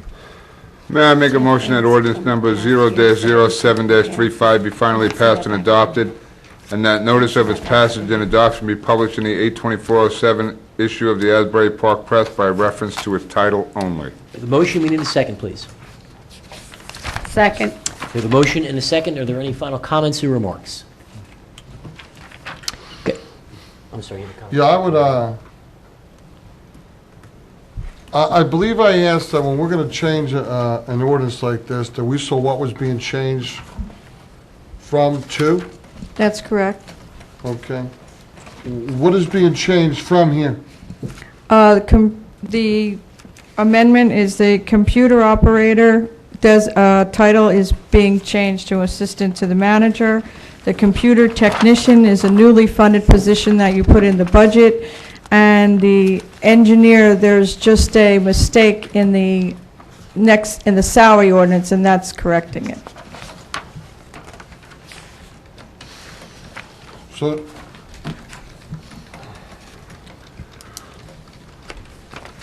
There's no additional monies for the assistant to the manager, and the computer technician, like I said, is a newly funded position that you put in the budget. and the computer technicians was put in the budget in lieu of what other employee, since it's not a new employee? It is a, no, it This was was. included in the budget that was approved. It was approved in the budget. A computer technician was approved in the It was budget. one of the adds to staff. That was the one that went from part-time to That's full-time correct. MIS. That's correct. This was approved in the budget. Right. Any additional comments or remarks? Hearing none, roll call, please. Mrs. Dalton? Yes. Mr. Howell? Yes. Mrs. Showmaker? Yes. Mr. Walsh? Yes. Mayor DeBella? Yes. 8A8, ordinance 00727, introduced and passed on first reading on 6/12/07 and published according to laws, now be taken upon further consideration and a public hearing. Affidavit of the publication of this ordinance in the Asbury Park Press issue of 6/15/07 is submitted, and is noted the copy of the ordinance was posted in the bulletin board in the municipal building, and copies were also available to members of the general public upon request. Ms. Woolman, would you please read the title of this particular ordinance? An ordinance setting forth and adopting a salary range schedule for the salaries for certain officers and employees of the Township of Howell. Okay, at this time, I'm going to open up the meeting to members of the general public who'd like to make comments for or against the adoption of this ordinance. Anyone who'd like to be recognized, please come forward. Anyone who'd like to be recognized? All right, let the record reflect no one else is asked to be recognized. I'm closing the public hearing. I'd ask members of the council to please introduce a motion. Motion that ordinance number 0-07-27 be finally passed and adopted, that the notice of its passed and adoption be published in the 8/24/07 issue of the Asbury Park Press by reference to its title only. We have a motion, we need a second. Second, Mayor. We have a motion and a second. Are there any final comments or remarks? Yes, Mrs. Dalton. I have a question about, I just noticed in here that the salary range for township engineer in this ordinance differs from the salary range for township engineer in the ordinance we just passed. Can someone explain that to me? That's correct. That, the ordinance that you just, there's an error in this salary ordinance. The range needs to be higher to cover the 4 years of the Teamsters contract. What Mrs. Schlegel mentioned before was in answer to the Deputy Mayor's question, why was that one in there? It was correcting, so Right. that ordinance reflects the corrected amount. That's correct. Which is incorrect in this. That's correct. That answer your question, Ms. Dalton? Yeah. Okay. Any other questions or comments, Mr. Bongiovanni? I would suggest you could adopt it with the correction, this ordinance correcting the $100,000 figure to change it to $135,000. See, originally, when this was introduced, this would have been voted on first, and that's why the amendment Correct. was done, and since it was tabled, so we could do what Mr. Bongiovanni said and just adopt this with the correction in it. Well, the other one has already been passed. We could just make a notation here to correct the file. All right, would the maker of the motion agree to amend his motion to reflect a correction to the engineer's salary to reflect 8A7? No. Yes, I will. You will. Will the seconder of the motion make the acknowledgement? Who seconded it? I did, Mayor, and... You are in agreement with the change? Yes, sir. Okay, we have an amended motion and a second. Are there any additional comments or remarks? Hearing none, roll call, please. Did you have something else, Mr. Howell? No, sir. That's her. Hearing none, roll call, please. Mrs. Dalton? Yes. Mr. Howell? Yes. Mrs. Showmaker? No. Mr. Walsh? Yes. Mayor DeBella? Yes. Under new business, it's been reminded to the council that 9A1 is being strict from the agenda this evening. That's Okay? correct, we'll workshop that. Great. 9A2, I'm going to ask a member of the council to move, please, on 9A2. This is a bond ordinance providing for various capital improvements and the acquisition of various capital equipment. We're going to introduce it this evening. Public hearing and an adoption is scheduled for September the 4th. Motion to introduce ordinance number 0-07-37 on first reading by title, and to order the same to be published in full in the 8/24/07 issue of the Asbury Park Press, together with notice of its introduction and passes on first reading by title. And that will be further considered for final passage after public hearing at a meeting of the Township Council to be held on 9/18/07 at 7:30 p.m. prevailing time in the municipal building. We have a motion. We need a second, please. Second. We have a motion and a second. Ms. Woolman, would you please read the title of the ordinance? Bond ordinance providing for various capital improvements and the acquisition of various capital equipment appropriating $5,545,520, therefore, and authorizing the issuance of $5,259,550 bonds and notes to finance a portion of the cost thereof, authorized in and by the Township of Howell in the County of Monmouth, New Jersey. We have a motion. We need a second. So moved. We have a motion and a second. Roll call, please. Mrs. Dalton? Yes. Mr. Howell? Yes. Mrs. Showmaker? Yes. Mr. Walsh? Yes. Mayor DeBella? Yes. 9A3, this is 00738, capital ordinance providing for the purchase of a mixer for the Ramtown Lift Station. This is being introduced this evening. Public hearing and adoption is scheduled for September 4th. Ask member of the council to please introduce a motion. Motion to introduce ordinance number 0-07-38 on first reading by title and to order the same to be published in full in the August 24th, 07 issue of the Asbury Park Press, together with notice of its introduction and passage on first reading by title, and that it be further considered for final passage after public hearing at a meeting of the Township Council to be held on September 18th, 2007 at 7:30 prevailing time in the municipal building. We have a motion. We need a second. Second, Mayor. We have a motion and a second. Ms. Woolman, would you please read the title of the ordinance? Capital ordinance providing for the purchase of a mixer for Ramtown Lift Station and appropriating $7,000, therefore authorized in and by the Township of Howell in the County of Monmouth, New Jersey. Motion and a second. Roll call, please. Mrs. Dalton? Yes. Mr. Howell? Yes. Mrs. Showmaker? Yes. Mr. Walsh? Yes. Mayor DeBella? Yes. Okay, I'm going to call the council's attention. We have a few items for discussion. It's economic development proposal, Redbud Lane, Pineview Estates, proposed ordinance amendment 00710 to the HD3 zone, and also the Finance Review Committee. The first, with respect to economic development proposal, we have a proposal submitted to us by Mr. Richard Alter. He's the chairman of the Economic Development Committee. At their meeting last month, they met with Bruce Lefkowitz. I think they mean to say Barry Lefkowitz. Mr. Barry Lefkowitz to discuss a proposal to hire Mr. Lefkowitz and his company, who actually had been working with the township, to come in and to assist in helping the EDC, I guess, apparently reach their goals. And we have a proposal here between Management and Government Resources and Howell Township. So I'd turn this over to the council for, pleasure of the council for a discussion. Looks Mayor? like it is a 6-month agreement. I just want to remind you that the council eliminated that budget. We did. Yes, you did. Well, we eliminated the position 2 years ago. You eliminated any budget appropriation. That was one of the small ones. Correct. You eliminated this year, so there is no budget for the EDC to Correct. hire a professional this year. Yes. So I would suggest, since budget requests are out, maybe the EDC make a budget request for 2008. Yeah, well, he was asking for, this is rather considerable.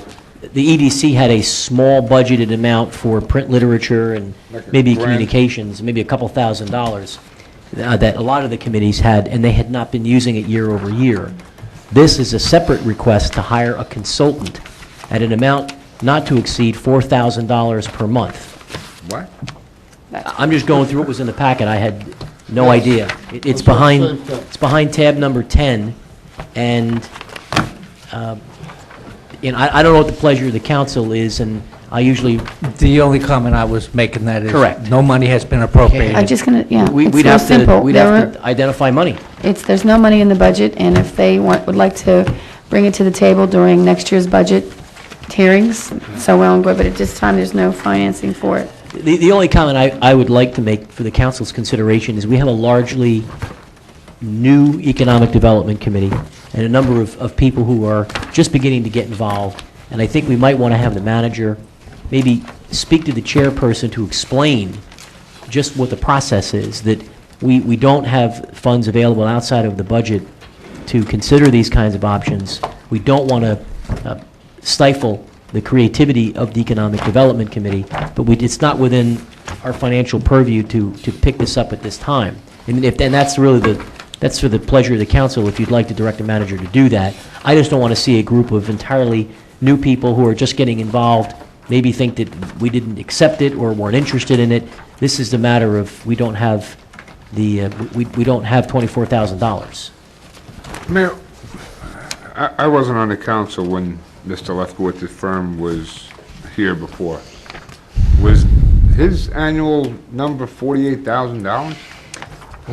It was when I was elected into office in 2003. He did have a salary that we reduced, and ultimately in 2005, when we went through our budget reductions, we eliminated the position. Right. And just speaking for myself personally, Mrs. Showmaker was on the council at the time. We were going through staff reductions. We had real significant budget hurdles to overcome. I couldn't justify laying off people in DPW and continuing to keep on an economic development consultant. We had already put in the sewer service on Route 9, so we didn't need that many more people to be out attempting to drum up business. And so it was felt at the time that the position was no longer warranted when we had a hard enough time paying salaries to our own employees. Right. So the position was eliminated because it was not deemed an essential position to the day-to-day operations of the township. Yeah, I was just, I kind of remembered that number for this particular company being at about 25 grand. I think it had been more, the position had been around for probably 5 or 6 years prior to when I was first elected as a council person in 2003. And I think the position was created maybe in 2000. Mrs. Showmaker, do you recall? When Mr. Lefkowitz was here for quite a number of years. Yeah, he came in with Mayor Kanalka. He came in, I didn't hear. He came in with Tim Mayor Kanalka. Kanopka. Yeah, Mayor so Kanopka. he was around, which goes back to 1996. So A little it bit was after, not right, after like that. 98? I don't think know. like 98, but he came in earlier. He came in earlier, and the amount he was paid was, first it was reduced, and then it was eliminated. So what's the pleasure of the council? Do we want to direct Mrs. Schlegel to speak to EDC members? Yeah, I would like to, Right. personally, I would like to see the manager speak with the EDC members, but, I mean, from speaking with the chamber also, and it's just some fuel for thought. I mean, personally, I think we all, I won't speak for anybody, I believe we need more ratables, and the kind of ratables that we would like to see in Howell Township on our highways. And truthfully, there's been less and less coming And I do think somebody would help, or some organization would help. I would like to see it spoken about, though. I don't like definitive salaries in life. I mean, is there a way, and this is, I'm just throwing this out there, I don't know if it can be done. Could we bring in a consulting firm or a consulting person and give them a percentage of the ratables they bring to the table here in Howell Township for the first year or two? I could see maybe putting out $1,200-1,500 to meet their immediate expenses. Can you But I make- would rather give somebody the $50,000 who brought in $500,000 worth of ratables to the town. I mean, to give money for nothing with no guaranteed result Mayor, doesn't really sit right with me. I'm an incentive-driven field. And I just think incentive-driven people, me personally, nothing against anybody who's not, are driven to accomplish more because they make more when they accomplish more. And it's just me. In any sales-oriented business, you make more for accomplishing more. Guarantees? I've hired many people in my mortgage company with guarantees. The only guarantees that I've ever worked were the person that had pride in who they were. A guarantee just for the sake of a guarantee hasn't worked in my 13 years of owning my own company. And I believe I'm 0 for 50. Okay? So I would like to, I think we could do more. I think the right person or the right consulting group could help accomplish a lot more for the township. But I believe it needs to be more incentive-driven. And I would like to see it happen sometime. Mrs. Trumaker, you have a comment you want to be recognized? I'm going to have something, I have complete different emotions from you in that I would, Elaine, unfortunately has not been in the manager's seat long enough to give us input as to how many companies may approach Howell Township. At one time, people actually came to the township. It's not so much that we need somebody out there drumming up business. The stigma that the township has given to businesses in the past is that we don't want certain businesses in our town, or we're not looking to bring ratables to Route 9. And that's from sitting on the planning board, it's from being on both sides of the fence. So there's more to the picture than just having a consultant out there dragging them in. And I will tell you that that consultant has brought in some fine companies and some fine businesses. However, they've been very, very discouraged. For instance, what's in the media right now, this some kind of a complex on Fairfield Road, which is behind my house. At one time, they wanted to bring maybe a soccer. I mean, this is history. Soccer stadium back here. It's not that they don't come here and they don't want to come. It's just that our community, they get a rise out of a certain part of the community here that says we don't want you, and a lot of them don't have deep pockets or don't want to fight when there's other communities right around us that will just suck them right in and invite them and hold their hand and say, what are you going to do for us? And walk them through the process. It's not been that friendly here in a way of businesses. And I speak from being on both sides of the fence, from being on the planning board, from sitting out there, from sitting up here. And I don't think that, that's my sentiments, that's my personal sentiments. Mr. Bongiovanni, I see something across your lips. Well, it's just that it's a thing that affects all businesses in town. And I've been parts of these past administrations and worked on these problems before. Perhaps what the deputy mayor wishes to accomplish, and taking into account your comments, Councilwoman Shoemaker, the idea would be that the consultant would be not just somebody who attracts the business, but guides them through the process to make sure that they get, if they need approvals, that they're steered towards whatever expertise is needed to get them to prove their case. I agree with you, Mr. Bongiovanni. What I've always liked to see, either from this board or the planning board, when we have rules and regulations that we must abide by, and those that come forward must abide by. But what I think is that we need to learn to work together so that we can promote positive things for our town. What is it that you can do for us in this project that's going to bring something good to our community? And I don't know that I've always seen that happen in the past. What I would tell you, Councilman Tabasco had an idea when this issue came up and we eliminated the position. And his recommendation, which I thought was a good one, and we simply didn't act on it, we didn't make a final decision, was that what we need, and I agree with both the Deputy Mayor and Councilman Showmaker's comments, the biggest stigma I hear in the time I was a councilman and the time that I've been the mayor is that it is impossible to do business in Howell. And it's not a criticism of our employees. We have wonderful employees. But there is a stigma that suggests that it is very difficult to do business here, that the bureaucracy is complex, and that all of the things that need to be completed are challenging, and the rules of engagement are changing, and it costs business people an extraordinary amount of money to try and do business here, for whatever the different process is. And I was detained on a business engagement and was not able to make the last meeting with the Chamber of Commerce, where the council members were there, but one of the council members said that they brought up the same issue again, that it is very difficult to do business. And at the time, Mr. Tabasco's recommendation was if we can't afford to fund an economic development person, maybe what we need to have is a business advocate or a business omnibudsman, if you will. And that an applicant or a person who wants to do business in the community would pay the township an additional fee.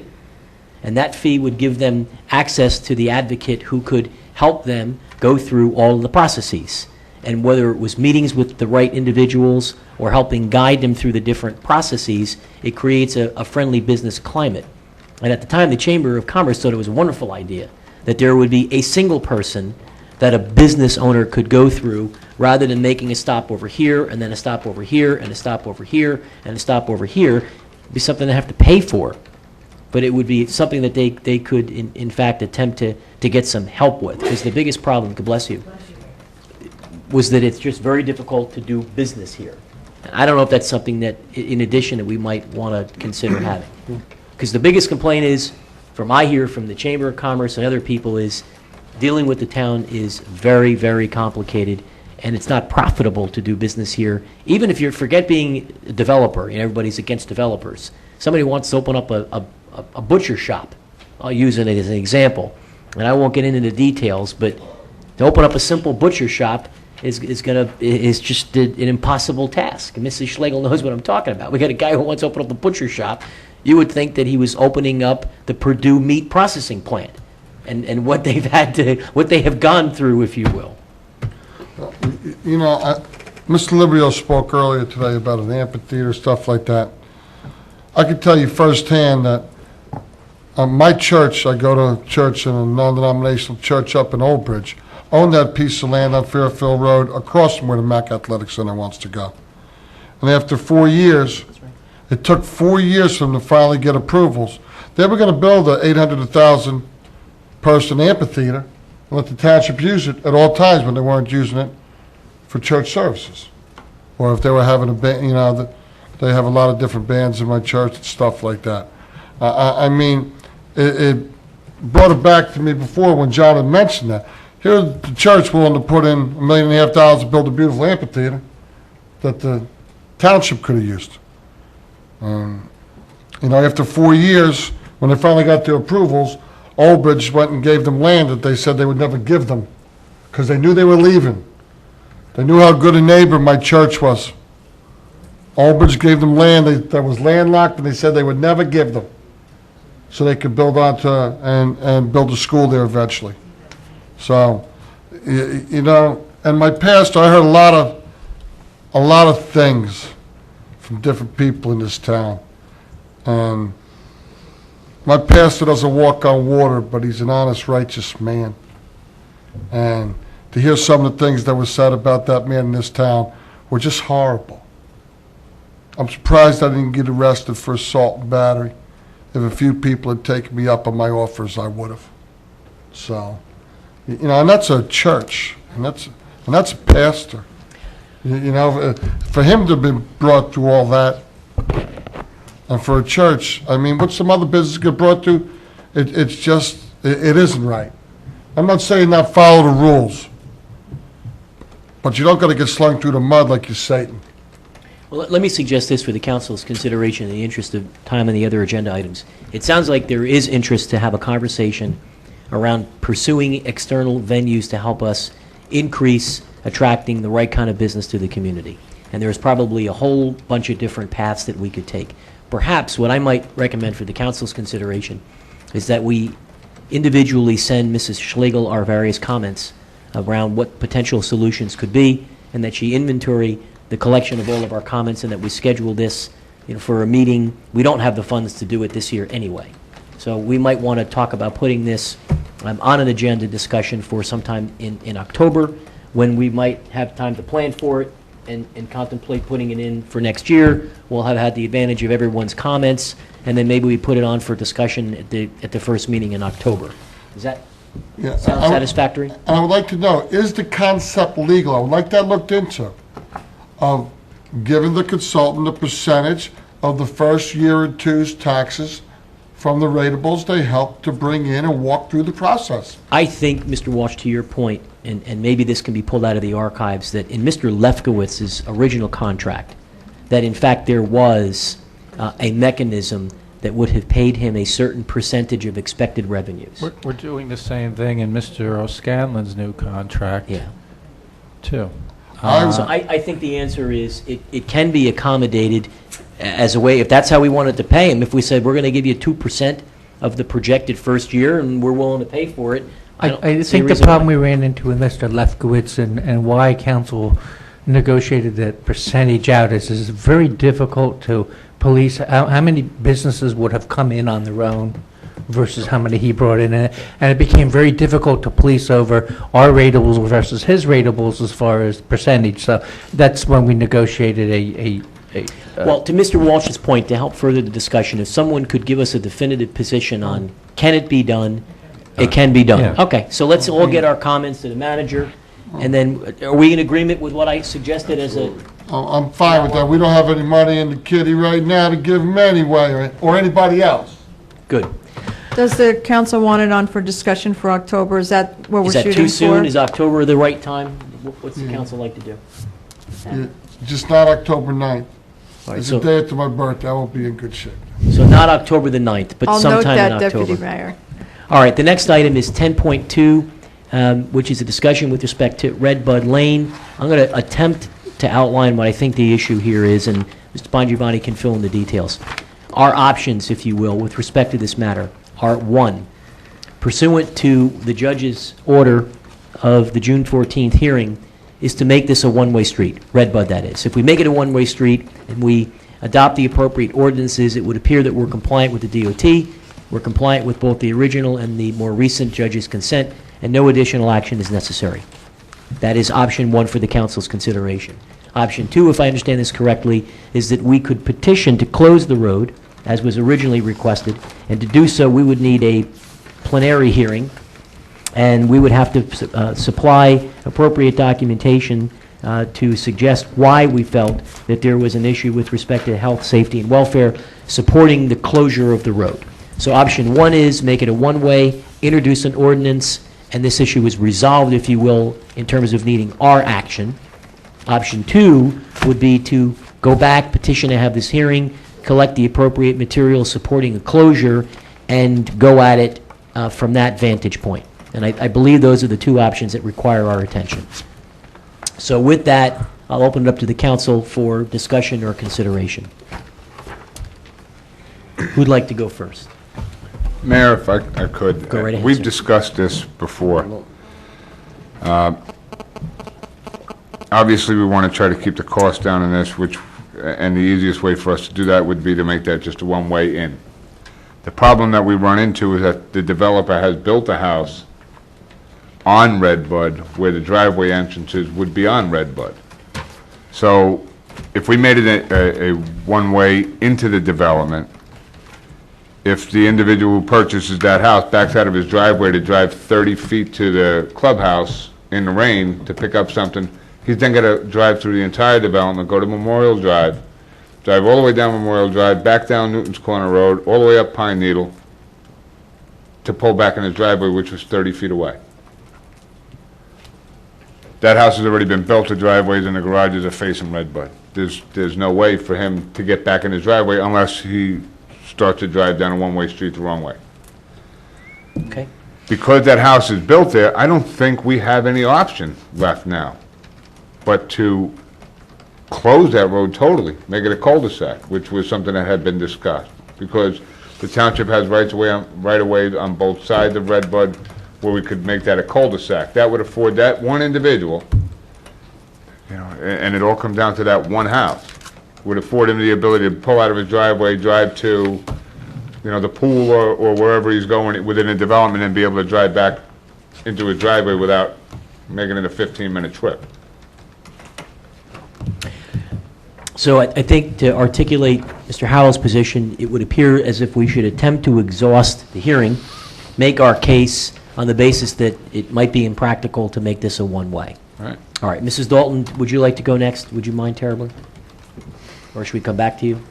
I think that, I mean, I'm always, I'm just wondering if we can do both. And my question to Mr. Bongiovanni, in the short term, could we make it a one-way and still petition for the total closure?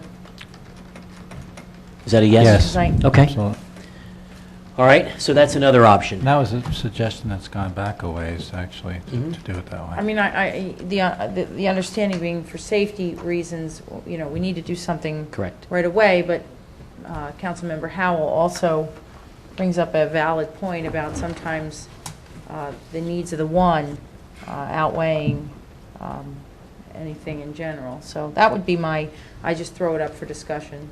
All right, Mrs. Showmaker, do you have anything to add that has not already been commented on this? No, we have had no further letters or discussion with DOT on this. I mean, it is what it is, correct? Yeah, I think that we have to, though, no matter what we're going to do, is if we're going to petition for the one-way street, we do need DOT approval of the traffic pattern. And the memo suggests to the traffic safety unit in the police department to come up with some recommendations for that. Okay, Mr. Walsh, anything else to add on this? No, spoke about this one enough, thank you. All right, so we have a couple topics to discuss. Mrs. Dalton proposes an interesting accommodation, which would require us to move to implement the one-way, to provide some immediate relief and simultaneously collect our data and send in our traffic safety experts to make the case of why we think it should be closed. So that is at least in my view, that is an accommodating proposal, and I would ask someone to make that in the form of a motion, and then we will direct council to proceed. So moved. Okay, we need a second. Second, Mayor. Motion and a second. Any final comments? Hearing none, roll call, please. Mrs. Dalton? Yes. Mr. Howell? Yes. Mrs. Showmaker? Yes. Mr. Walsh? Yes. Mayor DeBella? Yes. Next is 10.3, proposed ordinance amendment number 00710, the HD3 zone, section 188-782, EE and L, related to project 99H1726. Council has a memorandum that is dated August the 13th. It includes correspondence from Mr. Jack Mallon, who was the consulting engineer for the Zoning Board of Adjustment. And his memorandum speaks to the need for us to establish bulk requirements for this particular zone. I believe Mr. Mallon's memorandum provides some recommendations with respect to setbacks, in that setbacks have not been required in the HD3. He recommends it could work in two ways, leaving it wide open. They can build anywhere they want, since there's no specific requirements, and they'd have to go to the planning or zoning board each time they wanted to do something. Or alternatively, we could put in some requirements that would require a certain amount of regulation. So the topic for the council's review this evening, very specifically, is do we want to remedy and create a bulk requirement, or is it the pleasure of the council to leave this ambiguous, perhaps on purpose, if you will, requiring an applicant to go to either board each time there is an application? So once again, I'll open it to the council for discussion. Mayor, if I may. Please. My only concern, and on this issue, on the zones changes, is that exactly what has happened. We didn't do our due diligence on this HD3 in that this does not include single-family homes in this HD3. And there are, when we made zone changes, we knew that there were going to be areas where we made properties non-conforming. It's going to cause them a hardship in some cases because they're now going to have to go to the zoning board, go through the process, pay through the fees. These are some of the issues and the concerns I had with us not being really tight on these ordinances. The only comment I recall when I was on the planning board at the time when this was reviewed was that it was the intent of the planning board that anyone that was impacted in any way would be grandfathered. Correct. And so I don't know if that didn't make it into the final detail where that would be stipulated. And Mr. Bongiovanni, are they in fact automatically grandfathered? No. We did do a grandfather clause for the Area 1 zone, but this one that was done subsequently to the adoption of it. This is one that it was left out. It's never been discussed to this point. It was my interpretation, because I came on the tail end of the zone changes, that there would be a grandfather clause in all the changes that would protect the property owners under their existing. Now, how we missed that, I don't know. Yeah, That was my interpretation. In Mr. Mallon's memo that you see, it says there that we may also wish to include the single-family homes permitted, or you may wish, then wish to grandfather the existing single-family homes. Well, the intent was to grandfather them so that they would not have to go through the process and have all the fees. All right, let's take that one issue at a time. The first issue is at the pleasure of the council to direct the manager's office to work with the attorney to prepare whatever amendments are necessary to ensure that the grandfathering provision is applicable to this particular zone. Is that our intent? Mine. I would believe so. You know, Mayor, I would ask the one question. Please. Does it alleviate the problem and still protect the town?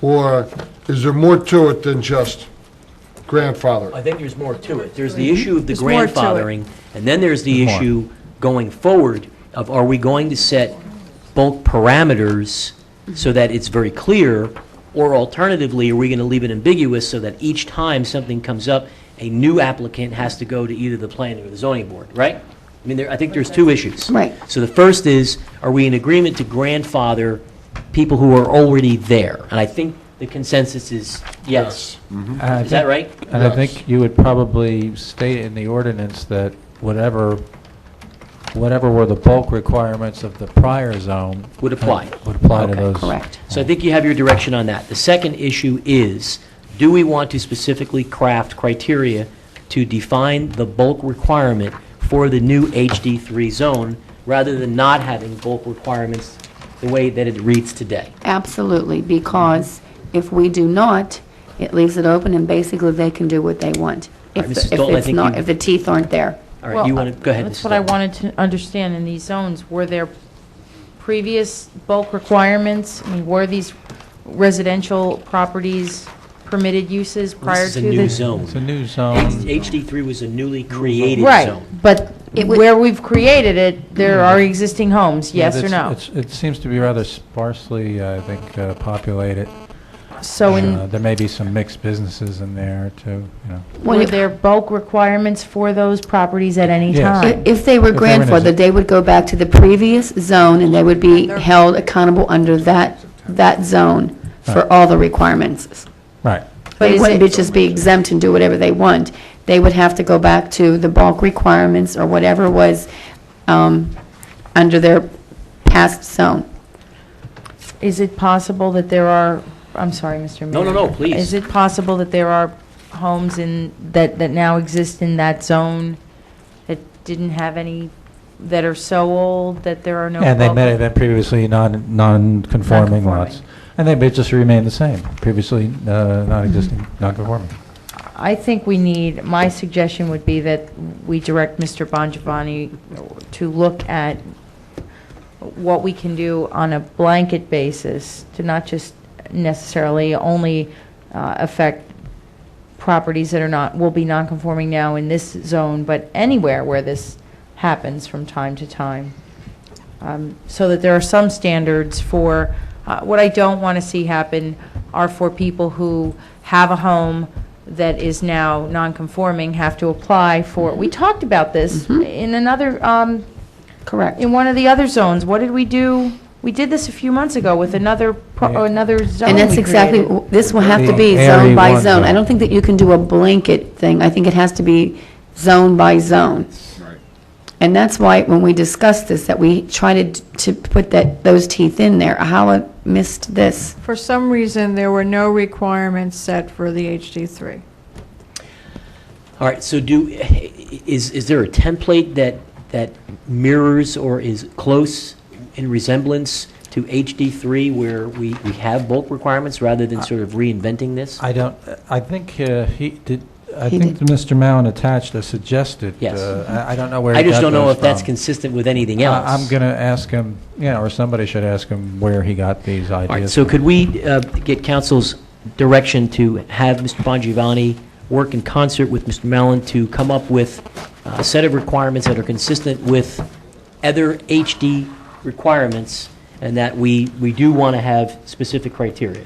Absolutely. All right, someone make that in the form of a motion. Well, or Mayor, direct- before you do that, I think maybe it would be a good idea, after they come up with something, to refer it to the master plan subcommittee to see if they have any additional input, or if if they have any input at all on what you want to Okay. change there. So we'd like to direct the attorney to work with Mr. Mallon to come up with what the right criteria is, make sure it's based on something we have, and send it to the master plan subcommittee. Anything else, Ms. Dalton? My only concern in that whole process is that you have a homeowner that's trying to put an extension on their home, that once again, is going to be just in absolute limbo. Well, we've already directed them, there was two separate items. The first was we directed them to prepare the grandfathering provision. So you're going to act on that as quickly as practical to get it to for our action. The second now is this other issue, which is creating the bulk criteria, and we're going to add something else, Ms. Dalton? Am I correct that there's no bulk criteria for anything in the HD3? Not just residential homes that exist there, nothing at all. So we created a zone that has no setbacks, it has no height limitations, it has no, how did we allow that to happen? We all voted on it back in the beginning of the year.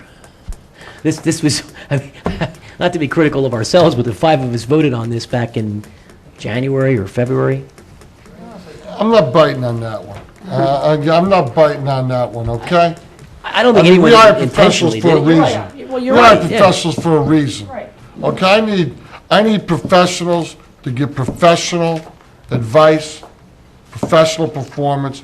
I need to vote on, when I'm told that something is what's best, I agree with you. okay, it needs to be what's best. I don't need every loophole and its brother later on coming at me and me being responsible for it. If I knew everything, okay, I wouldn't be up here.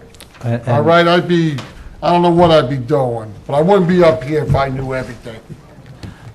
Mr. Deputy Mayor and Mayor and Council, and I'm not in the least bit trying to pass the buck, but all the land use rezoning ordinances up to today, except this most recent one that I did the amendment to, were all drafted by our former manager. And that was his decision that's, the way he wanted it done because of his planning expertise. And many such ordinances are drawn up by planners.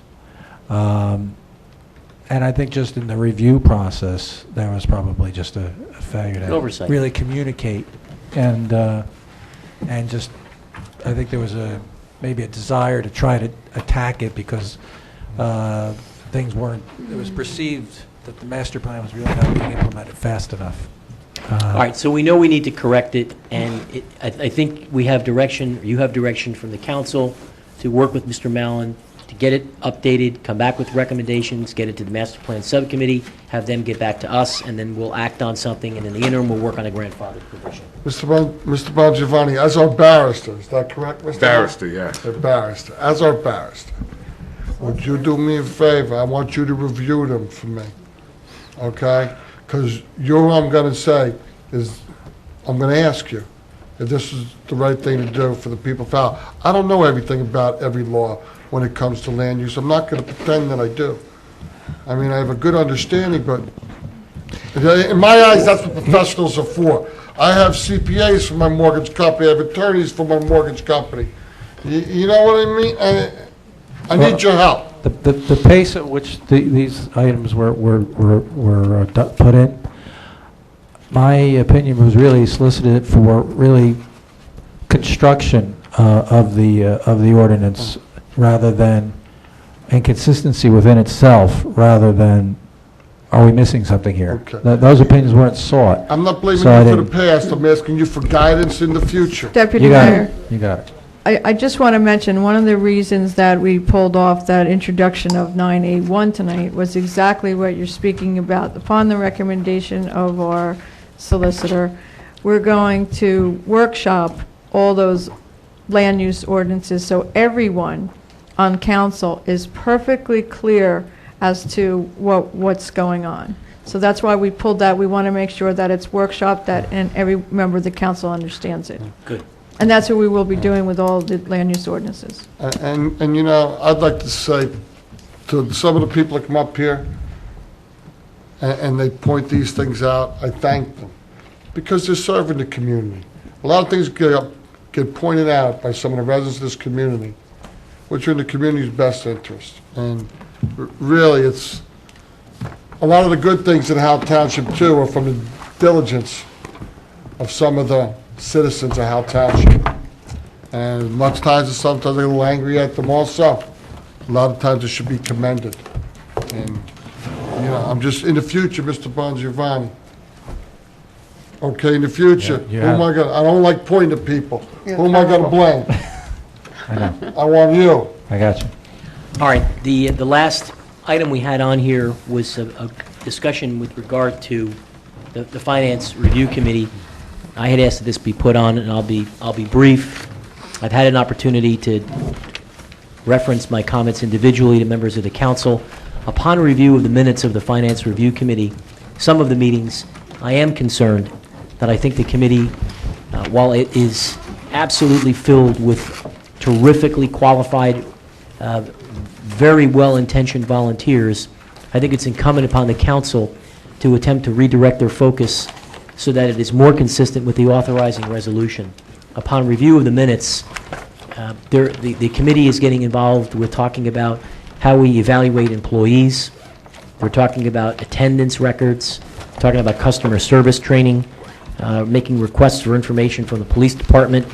They're looking at items related to land use, planning, code enforcement, and I'm concerned. It talks about the need for people answering certain phone calls in certain departments, and in my judgment, what we don't want to have happen is have a group of well-intended volunteers get so far astray, only because they're trying to do a good job, that what happens is the original intent, which is to identify areas for improvement with respect to the management of our finances, gets sort of lost, and that they become distracted in trying to fix what might be noble other ideas, but we're not addressing the core issue. And the core issue, from my recollection of the authorizing resolution, was to review finances, certain financial operations, and attempt to identify other areas from a citizen's point of view where we could be more efficient and more effective in the management of the municipal finances. And so to the extent that they get distracted with some of these other areas that fall outside of their purview, I think we're missing the boat, if you will. And so it's certainly my recommendation, Mr. Walsh is the liaison to the committee, that on our behalf, if the council is so inclined, that we ask him to go back and try and refocus the committee's energy. It's all well-intended, and that he do so certainly in conjunction with the manager, so that the committee gets sort of back on track. And maybe if we even need to give them some very specific recommendations that we have in mind, like look at this, this, and this, to help sort of push them along, that we might want to do that. And so I'm not sure if anyone else has any comments, but I just want to make sure we get them back on track before the year is gone. I mean, we're already into September for all intent and purposes, and I don't know that we've accomplished anything that is perhaps financially related although there's a lot of really hardworking people who all want to do the right thing. So that's my recommendation to the council. Mayor, if I may. Please. I want to compliment you for your gracious tone, because I have read the minutes, and it disturbs me greatly. And I'm not going to be as eloquent or as gracious as you. I've sat here a long time. I've seen a lot of committees, and there's a lot of good volunteers here. However, it disturbs me greatly that some of the things that have been put in writing have been discussed. Things that I know from the ordinance that we created to create this committee has nothing to do with. It would be, in my esteemed opinion, that we ask Deputy Walsh to sit down and have a strong conversation to get them right back and point in focus. And if we review the next 2 months' meetings, and once again, this is my opinion, I don't see change or direction on what it is that they hope to accomplish, according to what we desire, that it be abandoned again and abolished, and that there no longer be a finance. What I don't want to see is something that goes so far astray that becomes such an ugly situation that we have allowed to be created, because it's going to be it's not a good thing, and I've been there before, and I don't care to see it happen again. I don't. We have a lot of volunteers that do a lot of good things, and maybe their energies need to be put, but I think they're losing focus, and they're way off track on what the purpose of this finance committee was intended. And that's all I'll say on that. Mayor, if I might. Go right ahead, sir. I know that when I went through the applications for that committee, and I believe it was the same for everybody up here, we looked for people with strong financial backgrounds so that they could sit there and make sound financial suggestions. I don't remember looking to see if anybody had a degree in human resources or personnel or how to rate this or how to rate that. I wanted to know how to save money. Labor laws. And I believe that's what needs to be told to the members of this committee. And as the mayor stated, they're all terrific people. First of all, they're terrific people for volunteering. Second, we went through and there were quite a few more applications than there were appointments. But we picked the people to be on that committee that we felt had the strongest financial background, that could look at open bonds and say, okay, here's where we can reduce our payments. Here's where, we could do this or do that. And I've looked at all of the meeting minutes that I've received, and I haven't seen it. So I really believe we need to reinforce to the members of that committee that that's what they were tasked to do, and that's what they need to do. Okay. Mrs. Dalton? I do know that there was the task of looking at the open bonds, open ordinances where there were unexpended or unencumbered balances on bonds or on capital that we had. And I know there was a rather extensive report that was done by the Deputy CFO, and that I know that the Finance Review Committee was involved with going over that. I don't think we as a policy-making body ever really had a discussion up here about what the results were or presented those findings to the public. I am very interested in us moving forward on those results, especially as we begin the budget process for next year, which I hope will take less time than it did this year. So to that extent, I think that's where we need to refocus their energy, because that's where they began and they sort of hit the ground running, and we haven't had an opportunity to discuss those findings, what they mean, what the implications of them are, and how we can put that money back into good use rather than having to continue to look for sources of funding elsewhere.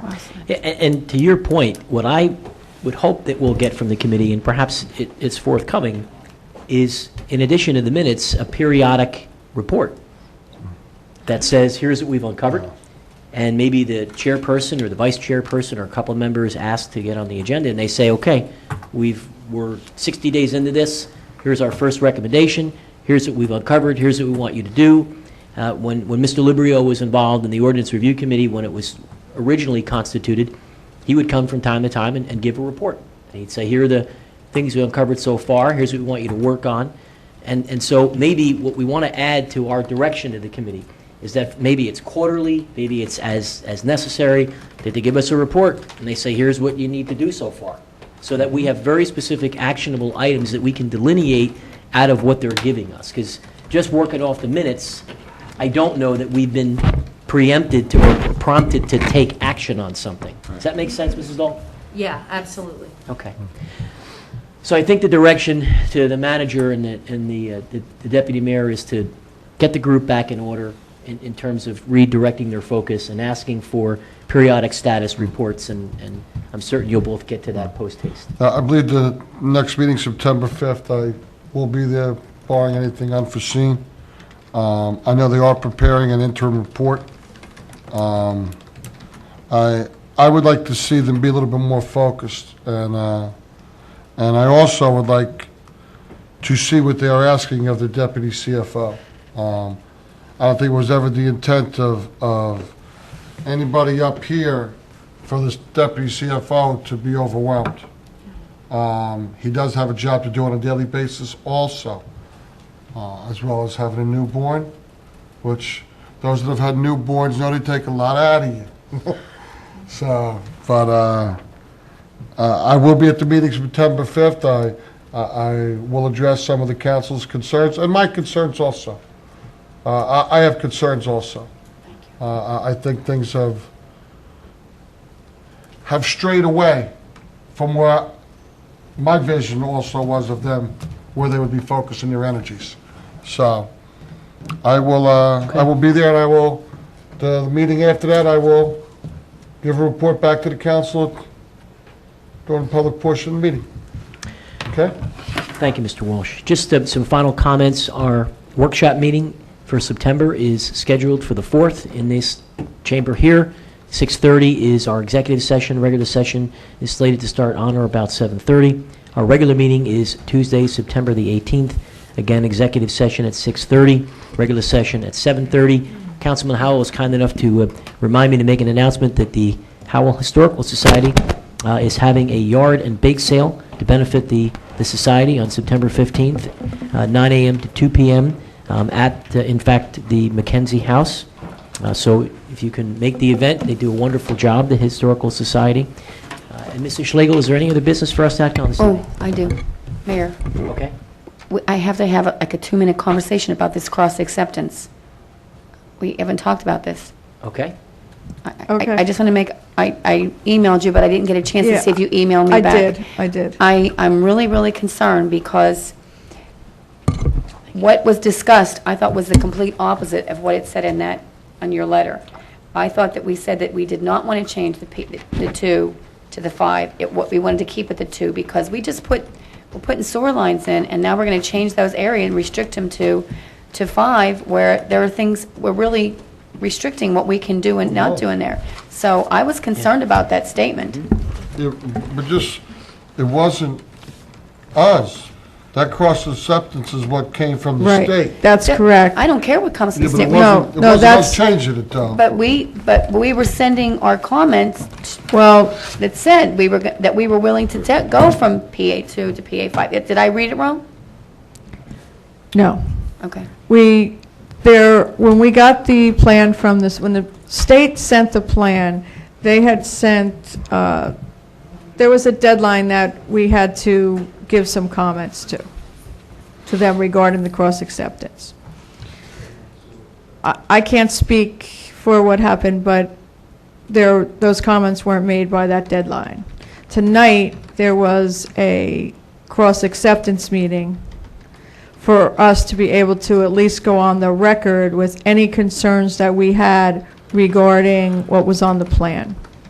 And our planner is there making those comments for us.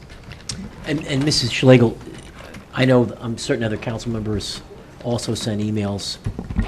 Were you able to capture our comments from the emails that we sent between the last meeting and this meeting? Yes. So that they were incorporated? They were. I had a long conversation with Mr. Marszewski, who was going to he's the, Who's he? he's from Birdsall, our COA planners and, Okay. okay. So he was attending the meeting for us, representing us, and he had all the comments, and he was going to put them on the record. But I mean, I don't want to say what kind of impact that's going to have, because I don't know. Yeah, I mean, I tend to agree with Mrs. Showmaker that obviously in areas where we have just put in sewer, because it was deemed appropriate from a commercial ratables perspective, in conjunction with years of work and Chamber of Commerce participation, we wouldn't want to take those areas that we don't believe are environmentally sensitive and have the state change the designation from 2 to 5, because it would completely eliminate the reason why we just put all those sewers in along the commercial corridor. Well, of town. unfortunately, there was a window that we were supposed to have met and done this, okay. and I don't really know what the circumstances were.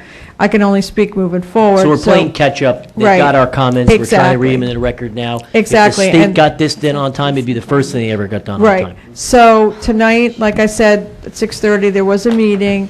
We did have a representative there and expressing the feelings of the council regarding the cross-acceptance. Okay. I would like to elaborate a little bit for me on, if everything does get changed to the map we saw that came from the state. You mentioned something about a plan endorsement. Right, there's another venue you can take, and it's called Plan Endorsement, and where the Office of Smart Growth will walk you through this, this method to make changes as you want, as you deem fit. I'm not going to say necessarily that's got to be granted, but there is another avenue that you can take. Helene, when will we know what occurs or what takes place tonight and what exactly is adopted on the cross-acceptance? Well, I'll get a report from Mr. Marashevsky tomorrow, and I can certainly pass that along to all the council. I don't know if they're actually going to make any firm decisions tonight. I actually believe that they may be wanting to meet with the municipalities again. I hope so, because this is really important. This is a real important issue here, that, at no fault of you. However, we need to really stay on top of this and stay focused and fight at all odds, because there are things in there that absolutely would not be in the best interest of our community at all. Okay. All right? Is there any I'll other keep you business, Mrs. updated on Schneider? that. No, nothing else, Mayor? All right, I'd ask for a motion to adjourn. So moved, One Mayor. more thing, I'm Mayor. sorry. Go right ahead, sir. It's the mayor's birthday, I already sang to him. Sing again. He Go on. did. Sing again. Sing. Come on. My birthday's almost over. I got 10 Happy minutes. birthday You on and this Barbara. Mayor DeBella's special day. Happy birthday.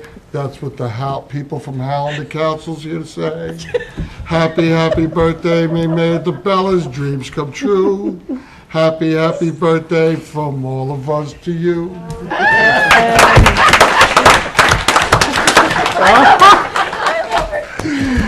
Oh, boy. Well, that was very nice. And I'm truly stunned. You're going to have good luck, because today was Remember Luella Taylor. Yes. The most saintly woman I ever knew in my life. Today was her birthday, it's the anniversary. Glad to hear that. And it's Miss Thank you for that Dixell's, and wonderful, Mrs. Dixell's thank you for that birthday. wonderful serenade. I'm going to ask for an autographed copy of this meeting CD when we get it. We need a second. We need we have all those in Second. favor? Aye. Aye, meeting adjourned. Safe